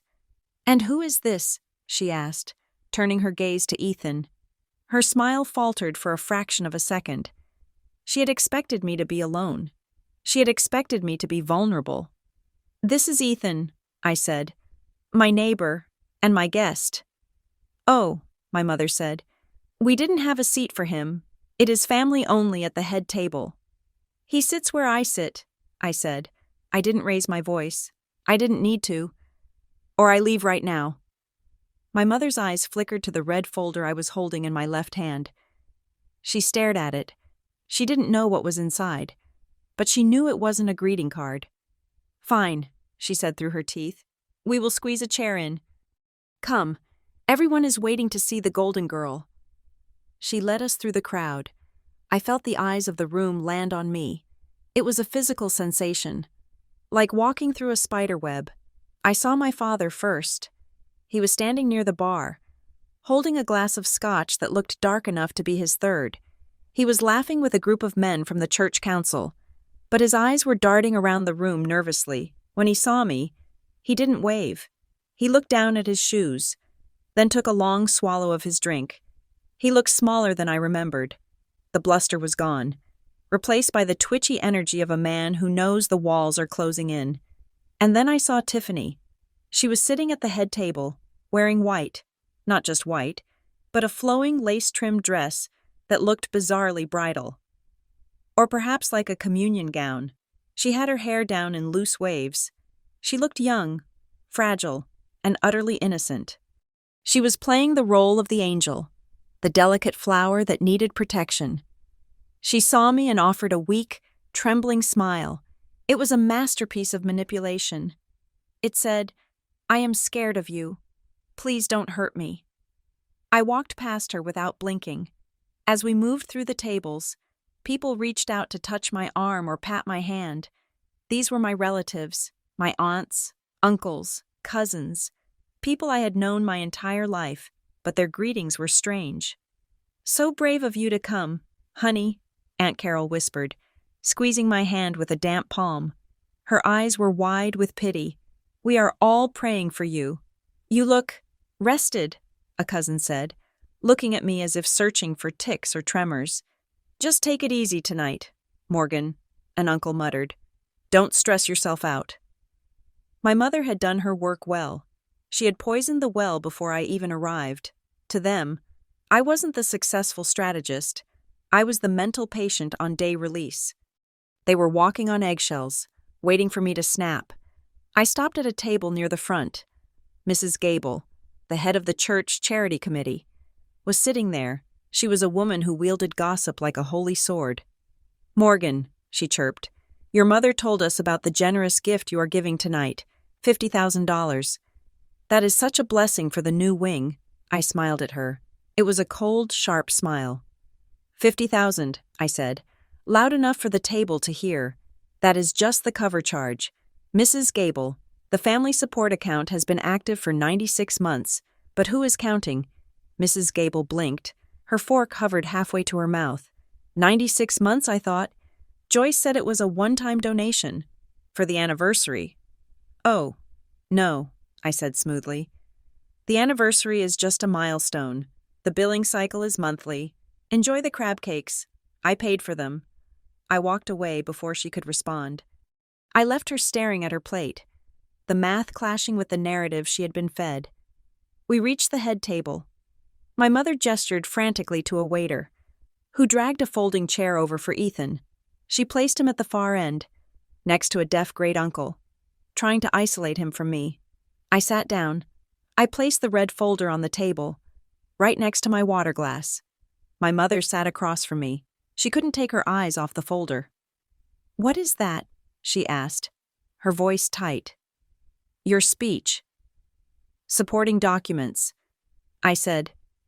"You don't need documents," she said, forcing a laugh. "Just speak from the heart. Morgan, tell everyone how much you love us." "I plan to be very accurate," I said. The waiter poured wine. I put my hand over my glass. I needed to be stone-cold sober. My father sat down heavily next to my mother. He wouldn't look at me. He looked at Ethan. "Who is the heavy?" he muttered to my mother. "A neighbor," she whispered back. "She brought a babysitter." They thought Ethan was there to manage me. They thought I was the one who needed controlling. The dinner service began. It was an endless parade of mediocre food and insufferable tension. Every time I lifted my fork, I felt my mother watching me. Every time I checked my phone, Tiffany flinched. I leaned over to the woman sitting to my right, a distant cousin named Sarah, who had recently had a baby. "Cute kid," I said. "Thanks," she said, looking nervous. "Morgan, I heard you were having some trouble with work." "Work is great," I said. "It is the overhead that is killing me. Did you know that supporting a 27-year-old sister costs about $40,000 a year? I should have just had a baby. It would have been cheaper." Sarah's eyes widened. She looked at Tiffany, who was currently taking a selfie with her wine glass. Then she looked back at me. The pity in her eyes was replaced by confusion. "40,000, she whispered. "But Tiffany said she was working at that gallery." "Tiffany hasn't worked since 2024, I said. "Pass the butter, please." I saw the whispers starting. Sarah leaned over to her husband. Mrs. Gable was talking to the pastor. Heads were turning. The narrative was cracking. My mother saw it too. She stood up abruptly, tapping her spoon against her glass. "Everyone," she cried out. Her voice was shrill. "Everyone, please, if we could have your attention." The room went quiet. "We are so blessed to have you all here," my mother said, beaming desperately. 35 years.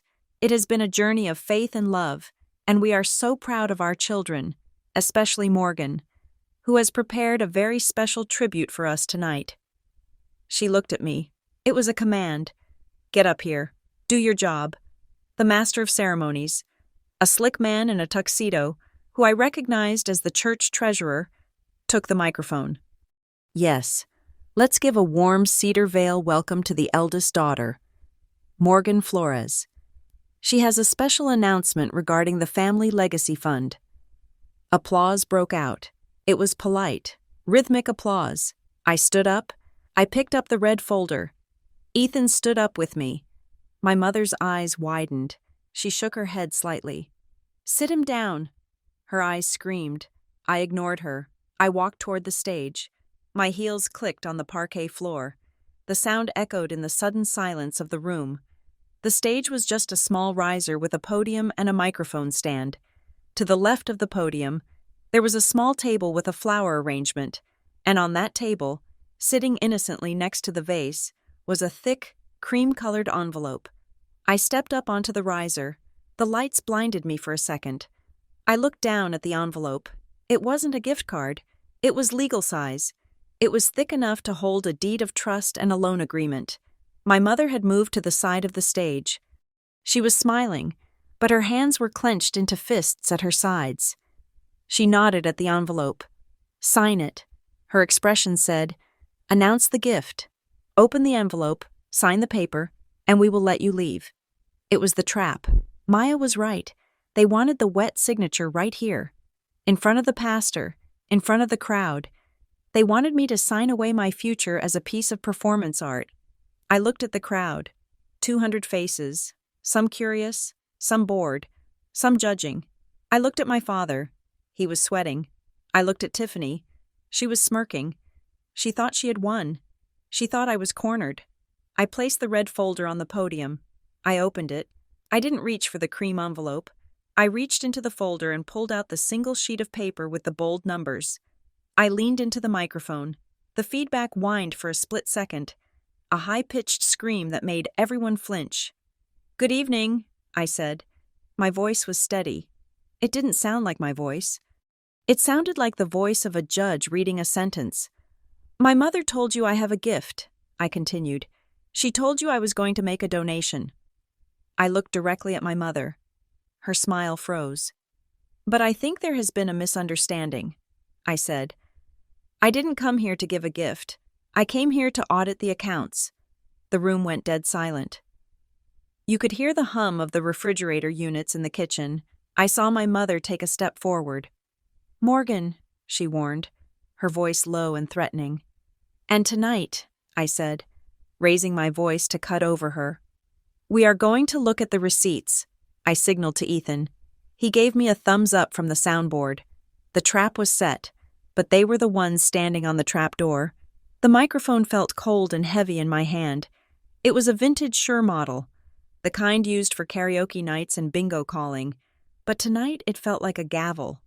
I looked out at the sea of faces, 200 people.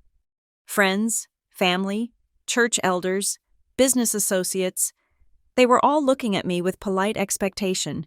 They were waiting for the dutiful daughter to deliver the tearful tribute. They were waiting for the check. My mother was standing to my left, just off the riser. Her hands were clasped in front of her chest in a pose of rehearsed humility. She gave me a tiny, encouraging nod. "Stick to the script." Her eyes said, "Be a good girl." I took a breath. The air smelled of expensive perfume and stale air conditioning. "When I was 10 years old," I began, my voice soft. "My mother told me that a family is like a body. If one part hurts, the whole body hurts. If one part succeeds, the whole body rejoices. She taught me that we carry each other." A collective "awe" rippled through the room. I saw Mrs. Gable dab at her eye with a napkin. My father relaxed his shoulders. My sister, Tiffany, took a sip of her wine, looking bored but satisfied. I had started exactly as they wanted. I had established the premise of love and sacrifice. I paused. I let the silence stretch for a beat too long. "That is a beautiful sentiment," I said. My voice changed. I dropped the softness. I adopted the flat, projection-heavy tone I used in boardrooms when telling a CEO his company was insolvent. But in the adult world, sentiments do not pay the mortgage. In the adult world, we use a different metric to measure support. I opened the red folder. The sound of the stiff leather cover hitting the wood of the podium was sharp. "Tonight, I want to talk about the present. I want to talk about the actual cost of family support." My mother's smile faltered. She took a half step forward. "I have done an audit," I said, my voice rising just enough to override the sudden murmur in the front row. "For the past 96 months, I have been the primary financier of the Flores family lifestyle. And tonight, since we are celebrating blessings, I think it is important to put a price tag on them." I looked down at the sheet of paper. $384,112. I said the number slowly. I enunciated every syllable. 384,000. The room did not gasp. They went completely still. It was the silence of people trying to process a number that did not make sense in the context of a church fundraiser. It was the silence of a math problem crashing into a social gathering. That is the total amount transferred from my personal accounts to my parents and my sister over the last 8 years, I continued. Morgan. My father stood up.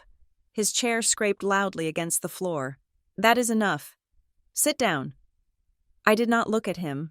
I looked at the crowd. You might be wondering where that money went, I said. You might think, surely, this was for medical emergencies, or perhaps a crisis. I read from the list. $102,000 for mortgage assistance, despite the fact that my father receives a full pension, $48,000 for vehicle leases, including the luxury SUV parked outside, $75,000 in direct cash transfers labeled lifestyle support for my sister, Tiffany. Head snapped toward Tiffany. She went pale. She set her wineglass down, spilling a little red liquid on the white tablecloth. It looked like blood on snow. And, I added, looking at Mrs. Gable, $16,000 for charitable donations that were made in my parents' names, using my funds, to this very church. A gasp finally broke through the room. Mrs. Gable looked at the banner above my head, years of blessings, and then looked at my mother with horror. The implication was clear. The blessings were stolen valor. She is lying, my mother shrieked. She abandoned the pose of humility. She rushed up the 2 steps of the riser. She is having a breakdown. Cut the mic. Someone cut the mic. She reached for the stand. I stepped back. I didn't fight her. I didn't need the microphone to be heard in the stunned silence, but I held on to it anyway. Ethan, I said calmly.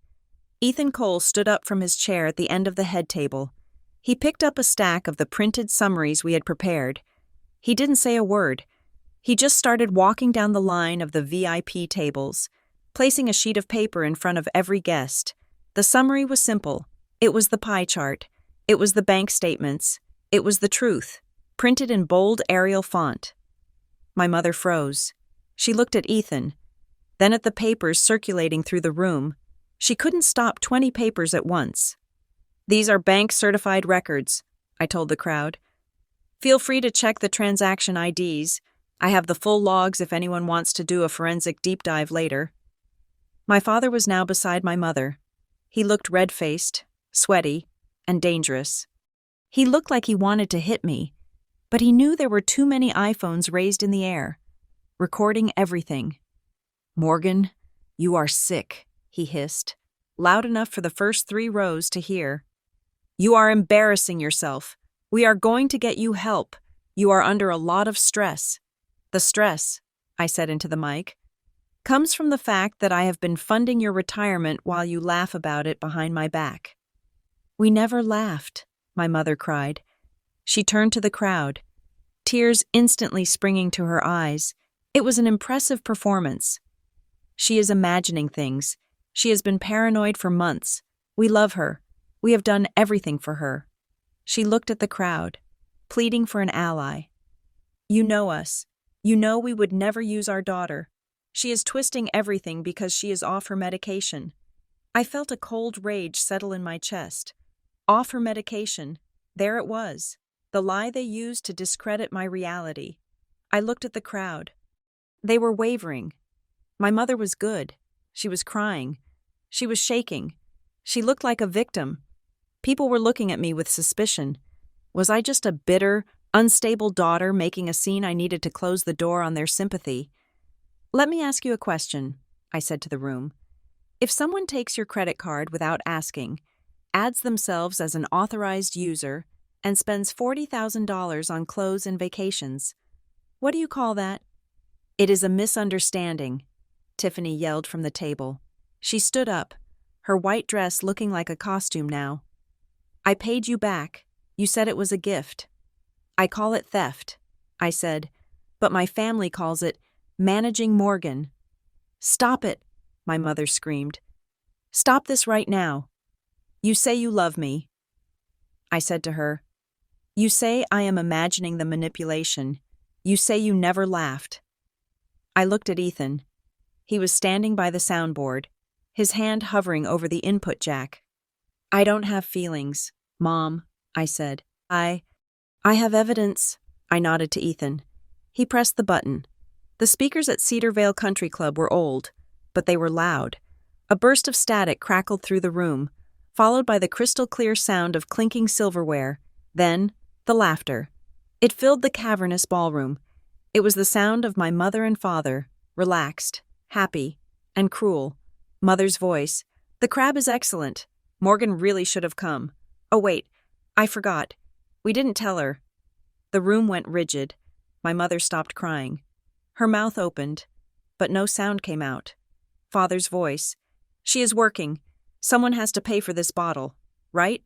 The recording was clearer than it had been on my phone. The bass of my father's chuckle vibrated in the floorboards. Mother's voice. "She thinks we love her." That line hit the room like a physical slap. I saw the pastor cover his mouth with his hand. I saw Aunt Carol look down at her plate. Father's voice. "We love her utility." Sister's voice. "To the Family Support Fund." Ethan cut the audio. The silence that followed was not the silence of confusion. It was the silence of judgment. It was the silence of a room full of people realizing they had been applauding monsters. 47 seconds. That was all it took to dismantle 35 years of reputation. My mother stood on the stage, her face the color of ash. She looked at the guests. She looked at the banner. She looked at me. "That is fake," she whispered. Then she screamed it. "That is fake. That is AI. She made it up. She is trying to frame us." She grabbed my father's arm. "Tell them, Bob, tell them it is a deep fake. You know how she is with computers." My father opened his mouth, but he couldn't speak. He knew. He knew the restaurant. He knew the conversation. He knew exactly when it had happened. "It is not fake," I said. My voice was quiet now, but in the dead silence, it carried to the back of the room. "I have the metadata. I have the timestamps. I have the location tags." I looked at Tiffany. She was shaking her head, tears streaming down her face, ruining her makeup. She wasn't crying because she was sad. She was crying because she knew the free ride was over. "And if you want to claim it is fake," I said to my mother, "we can let the forensic team at the bank decide, because I submitted the file to the fraud department this morning." My mother flinched as if I had hit her. "You didn't," she whispered. "I did," I said, "along with the police report for identity theft." The crowd murmured. The word police changed the energy in the room. This wasn't a family squabble anymore. This was a crime scene. I looked at the envelope on the table, the loan documents they wanted me to sign. I picked it up. "I think this belongs to you," I said. I dropped the envelope at my mother's feet. "Happy anniversary," I said. I turned my back on them. I walked down the stairs of the riser. I didn't look at the guests. I didn't look at the pastor. I walked straight toward the side exit where Ethan was waiting, behind me. I heard my mother start to wail. It wasn't a cry of grief. It was the scream of someone watching their own mask shatter on the floor. "Morgan," she screamed. "You ungrateful brat. You get back here. You owe us." I didn't stop. I didn't slow down. I walked through the double doors and into the cool, damp night. The first explosion had been detonated, but I wasn't done. The rubble was still falling, and I had one more truth to bury them with. I had reached the double doors. I had my hand on the brass push bar. The cool air of the night was just inches away, promising silence and freedom. But my mother's scream stopped me. "You ungrateful brat! You get back here! You owe us!" The words echoed off the high vaulted ceilings of the Cedar Vale ballroom. They bounced around the room, colliding with the shocked silence of 200 guests. "You owe us." It was the mantra of my entire adult life. It was the chain they had wrapped around my neck the day I graduated college. I stopped. I didn't turn around immediately.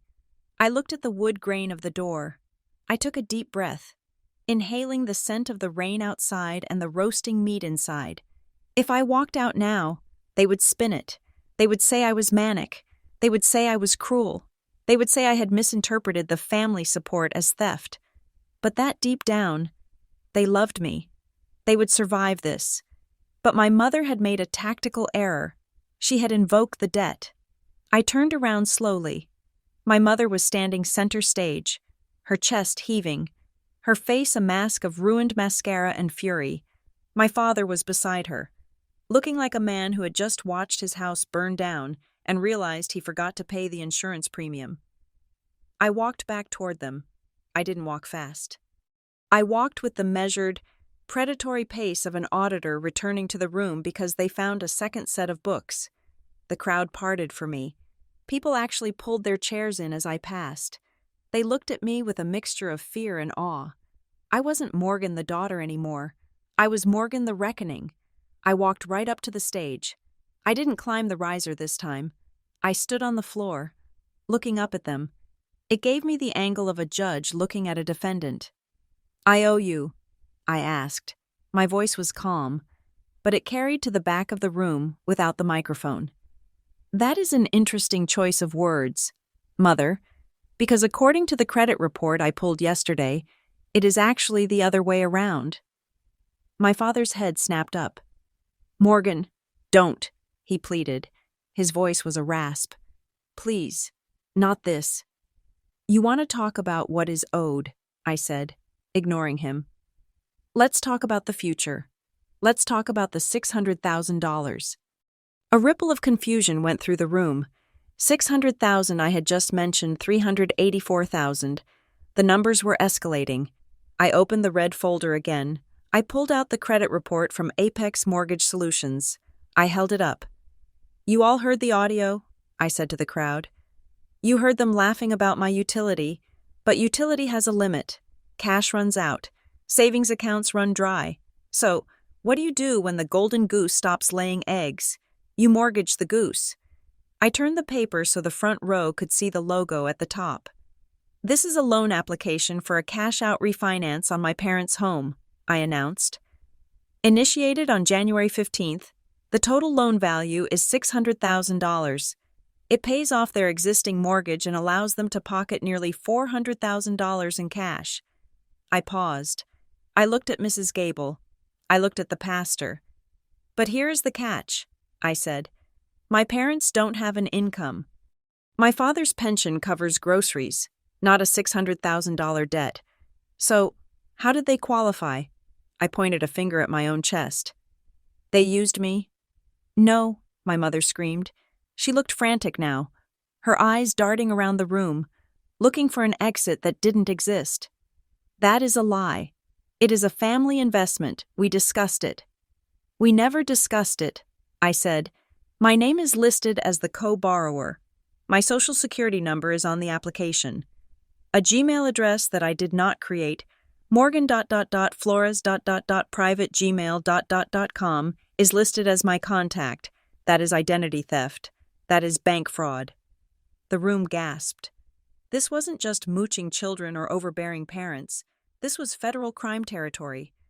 "I never signed those papers," I said, my voice cutting through the noise. "I filed a fraud alert with the credit bureaus yesterday. I requested a formal investigation this morning.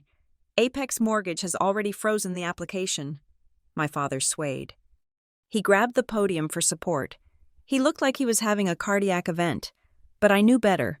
It was the shock of seeing his retirement plan vaporize in real time. "But that is not the worst part," I said. I lowered my voice, drawing the room in. "The worst part is that you knew I wouldn't sign. You knew I would never agree to put $500,000 of debt in my name for a house I don't own. So you set a trap." I reached into the red folder one last time. I pulled out a printed email. "Maya," I said, nodding to my friend who I knew was watching the live stream Ethan had covertly started. "My attorney found this in the metadata of the loan officer's correspondence. It is an email from my mother to the mobile notary service." I began to read. "Please arrive at the Cedar Vale Country Club at 8:30 p.m. We will have the documents ready in the green room behind the stage. My daughter will be giving a speech. We will bring her back immediately after the applause while she is still high on the moment. It will be a quick signature. She is very busy, so we need to make it fast." I lowered the paper. 8:30, I said, checking my watch.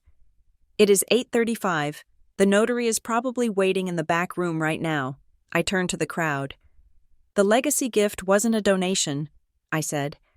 It was an ambush. They planned to use your applause, your pressure, and the high of the moment to coerce me into signing away my financial future.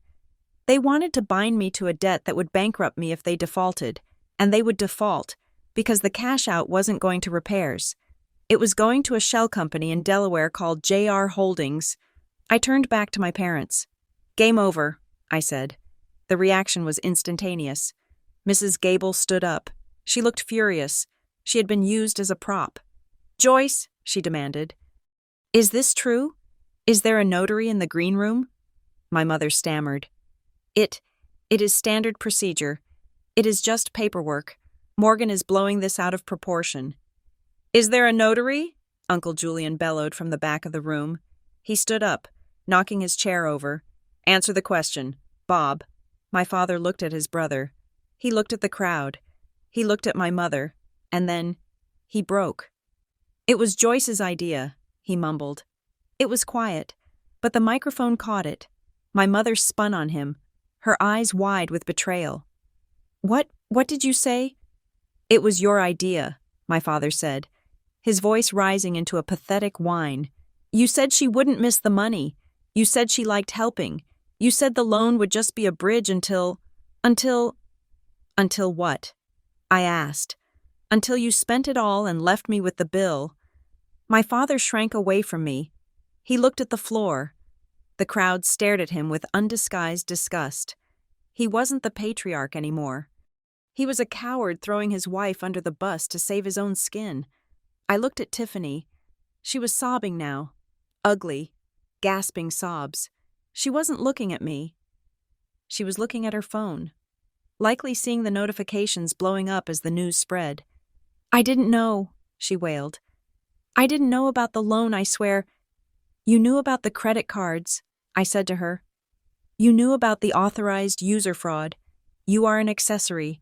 Tiffany, and when the bank investigators come calling next week, and they will, you better have a better defense than tears. I looked at the three of them. The father who sold me out, the mother who tried to trap me, the sister who spent my life. Here is the new reality, I said. I spoke clearly, ensuring every witness in the room heard the terms of the ceasefire. I have closed every joint account. I have canceled every recurring transfer. I have reported the credit cards as stolen. I have placed a permanent freeze on my credit. I took a step closer to the stage. From this moment on, you do not exist to me financially.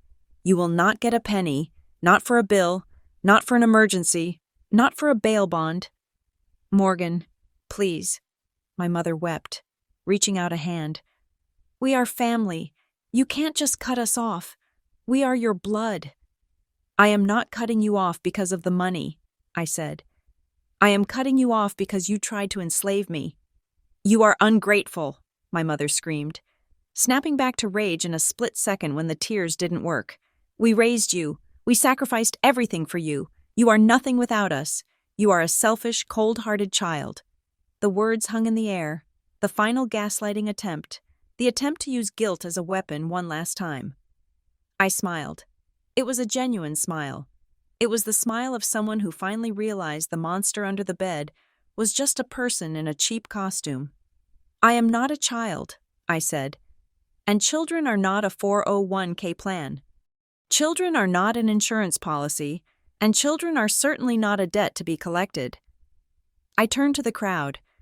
I apologize for ruining the party, I said, but I think you all should check your wallets. If they did this to their own daughter, imagine what they are doing with the church building fund. That was the match in the powder keg. Pandemonium broke out. Mrs. Gable was shouting at the treasurer. Uncle Julian was marching toward the stage with a look of thunder on his face. People were grabbing their coats, rushing for the exits, desperate to disassociate themselves from the Flores family. Waiters were backing away, sensing the imminent violence of a social collapse. My mother collapsed into her chair, burying her face in her hands. My father stood there, staring into the middle distance, looking like a ghost. Tiffany was typing frantically on her phone. probably trying to delete her Instagram posts. I didn't stay to watch the fire burn. I had lit the match. The wind would do the rest. I turned and walked toward Ethan. He was waiting by the door, holding it open. He looked at me with a mixture of respect and mild terror. "You okay?" he asked as I stepped through the doorway. "I don't know," I said honestly. "Ask me when the adrenaline wears off." We walked out into the night. The rain had picked up again. It washed over the pavement, cleansing the world. I didn't look back at the Cedar Vale Country Club. I didn't care if they screamed my name. I didn't care if they called the cops on each other. I got into the car. I buckled my seatbelt. "Where to?" Ethan asked. "Anywhere but here," I said. As we drove away, I checked my phone. One new notification. It was from the bank. Fraud investigation initiated. Case number 8944201. I closed my eyes. It wasn't over. The legal battle was just starting. But the silence in my head, the silence where the guilt used to be, that was priceless. Monday morning broke over Seattle with a piercing clarity that felt less like weather and more like a judgment. The rain had washed away the grime of the weekend, leaving the streets slick and black. I sat in a conference room on the 42nd floor of the First National Bank Tower. The table was mahogany, vast and cold. Across from me sat Maya Sinclair and a man named Mr. Henderson, the senior fraud investigator. I placed the external hard drive on the table. "This is everything," I said. The original audio file, the metadata proving its creation date and location, the transcript of the threatening voicemails I received on Saturday, and the credit report showing the unauthorized inquiries. Mr. Henderson picked up the drive. He was a man who had seen everything, from embezzlement to cartel money laundering, but as he scrolled through the preliminary files Maya had sent over, his eyebrows knit together. "You are alleging that your parents used your personal information to secure a $600,000 refinance loan without your consent," he stated. It wasn't a question, it was a clarification of the enormity of the charge. "I am not alleging it," I said. "I am proving it. The email from my mother to the mobile notary, time-stamped 2 days ago, explicitly outlines the plan to ambush me for a signature. That establishes intent to defraud. They knew I had not consented." Maya slid a piece of paper across the table. "And here is the affidavit from Morgan Flores, stating she has never resided at the address listed on the loan application, nor has she ever authorized the creation of the email address used for the digital disclosures." Mr. Henderson nodded. He typed something into his terminal. "We have already frozen the application," he said. "Apex Mortgage has been notified. The funds will not be disbursed. We are also flagging the accounts of Joyce and Robert Flores for suspicious activity. Given the familial connection, we usually recommend mediation. But with this level of documentation," he paused, looking at me, "we are obligated to open a federal identity theft file." "Do it," I said. There was no hesitation in my voice, no pang of guilt. That part of me had died on the stage at Cedar Vale. "There is one more thing," Maya said. She opened her briefcase and pulled out a thick stack of stapled documents. "We did a deep dive into the destination accounts for the monthly transfers Morgan made over the last 8 years. The $384,000. I looked at Maya. We hadn't discussed this part fully. I knew about the Delaware LLC, but I didn't know the specifics. "We traced the funds from JR Holdings," Maya said, her voice turning sharp. "It turns out, your parents weren't just spending the money on dinners and vacations. They were investing it." "Investing it?" I asked. "They bought 2 rental properties in Arizona," Maya revealed, "using your money for the down payments and the renovations. They have been collecting rent on them for 3 years. The income from those properties flows back into JR Holdings." I felt the air leave my lungs. They hadn't just been mooching. They hadn't just been bad with money. They had been building a real estate portfolio on my back while I was eating discount tuna and wearing old clothes. They were landlords, fueled by my charity. "They told me they couldn't pay the electric bill," I whispered. "They lied," Maya said. "They were diverting your cash to build their own retirement empire, and since the funds can be directly traced from your transfers to their LLC, And then to the property deeds. We have a case for constructive trust. We can force the sale of those assets to recoup your losses. I looked at the paperwork. J.R. Holdings. Property address, 124 Desert Bloom Way, Scottsdale.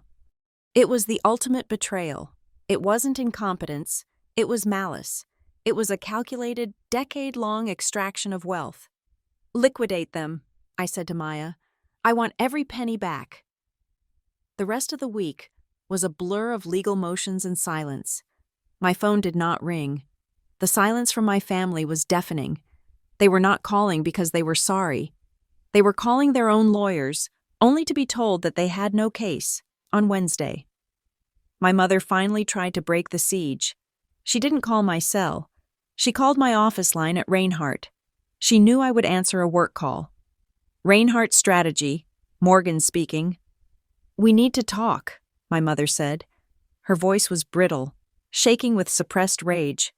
I immediately pressed the record button on my desk phone. This line is recorded, I said legally. Go ahead. You have destroyed us, she said. The bank froze everything. Your father can't even buy gas. They are talking about seizing the Arizona houses. Morgan, those were for you. We were building a legacy for you. For me, I asked, my voice dangerously calm. Is that why my name isn't on the deeds? Is that why the rental income went to an account I didn't know existed?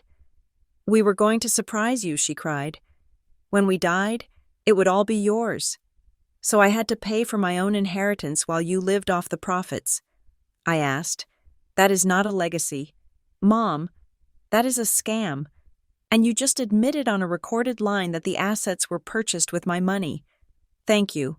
My lawyer will love that. You are heartless, she spat. You are cold. I don't know who raised you. You didn't raise me, I said.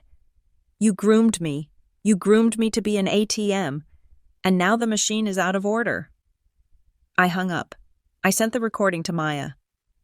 2 hours later, Maya called me back. They are folding, she said. Their lawyer just called. They are terrified of the fraud investigation going to the district attorney. They are offering a settlement. What are the terms? They will sell the Arizona properties, Maya said, and they will cash out the equity in their primary home legally this time. By downsizing, not by fraud, they will repay you $250,000. It is not the full $384, but it is immediate, and in exchange, you drop the request for criminal charges regarding the loan application. I looked out the window of my office. The rain had stopped. The sun was breaking through the clouds. I could send them to prison. I had the evidence. I could watch them be handcuffed. But prison wouldn't give me my life back. Prison wouldn't undo the years of stress. And frankly, I didn't want to spend the next 2 years in courtrooms, looking at their faces. I wanted them gone. I will take the deal, I said. But with conditions, I want a permanent no-contact order. I want a formal admission of guilt signed by both of them, just in case they ever try to slander me again, and I want Tiffany cut off. Tiffany is already collateral damage, Maya said. Since the investigation started, the bank audited all authorized users. They flagged her for suspicious activity because her spending didn't match her income. Her credit score just tanked to double digits. She can't get a credit card to save her life. Good, I said. Draft the papers. On Friday, I met my father. It was the only time I broke the no-contact rule. He had asked for 5 minutes to sign the papers in person. Maya advised against it. But I needed to see him. I needed to see if the giant I had feared all my life was really just a man. We met at a coffee shop downtown. He looked 20 years older. His suit was rumpled. He didn't order a drink. He placed the signed settlement agreement on the table. Your mother is furious, he said softly. She says she will never forgive you. I am not looking for forgiveness, I said. I am looking for reimbursement. He looked at me then, really looked at me. His eyes were tired, red-rimmed. We just wanted to live a certain way, he confessed. It was a moment of shocking honesty. We got used to the country club. We got used to the cars. And you made it so easy. You never said no. I was a child, I said. It wasn't my job to say no. It was your job not to ask. He flinched. He knew I was right. I signed the paper, he said, tapping the document. We are listing the house on Monday. We are moving to a condo in Tacoma. It is smaller. It is what you can afford, I said. He stood up. He looked like he wanted to hug me, but he saw the look in my eyes and stopped. There was a glass wall between us now, built of dollar bills and lies. Goodbye, Morgan, he said. Goodbye, Dad. I said. I watched him walk away. He walked with a shuffle. The power was gone. The spell was broken. I picked up the check he had left on the table. It was the first installment of the settlement, $50,000. I walked out of the coffee shop and went straight to the bank. I deposited the check. Then, I walked next door to a real estate agency. I didn't look for a rental. I looked for a purchase. I used the money, my money, returned to me at last to put a down payment on a small house in West Seattle. It wasn't grand. It didn't have a ballroom, but it had a garden, and it had a door that locked. And most importantly, the title would have exactly one name on it, mine. I started therapy the next week. It wasn't easy. The guilt was a phantom limb. I still felt the urge to fix things, to send money, to save people. But my therapist told me that no is a complete sentence. I was learning to speak a new language. My sister tried to reach out 3 weeks later. She sent a long, rambling DM on Instagram. She said she was broke. She said she had to get a job as a hostess at a restaurant and her feet hurt. She asked for $500. Just a loan. Just this once. I didn't block her. I wanted to see the message. I wanted to remind myself why I was free. I left her on red. Life became quiet. My savings account began to grow. Not for a crisis, but for my own future. I took a vacation to Italy, a real vacation, where I ate pasta and drank wine and didn't check my phone once. Then, 6 months later, I got a final text from my mother. She must have used a burner phone, or perhaps she borrowed one, because the number was unfamiliar. We are in the condo. It is tiny. The neighbors are loud. I hope you are happy. After everything we did for you, you left us with nothing. You owe this family your life. I looked at the text. I looked at my garden, blooming with rain-soaked flowers. I looked at the piece I had built brick by brick. I didn't feel anger. I didn't feel sadness. I just felt done. I typed one line, talked to my attorney. I hit send. Then I blocked the number. I put the phone down on the table and listened to the rain. It sounded like applause. Thank you so much for listening to this story. I would love to know where you are tuning in from. So please leave a comment below with your city or country. Let's see how far Morgan's story has traveled. If you enjoyed this revenge drama, please subscribe to the Lily Revenge Stories channel, like this video, and hit that hype button so more people can hear this story. Your support helps us bring more justice to the world, one story at a time. See you in the next one.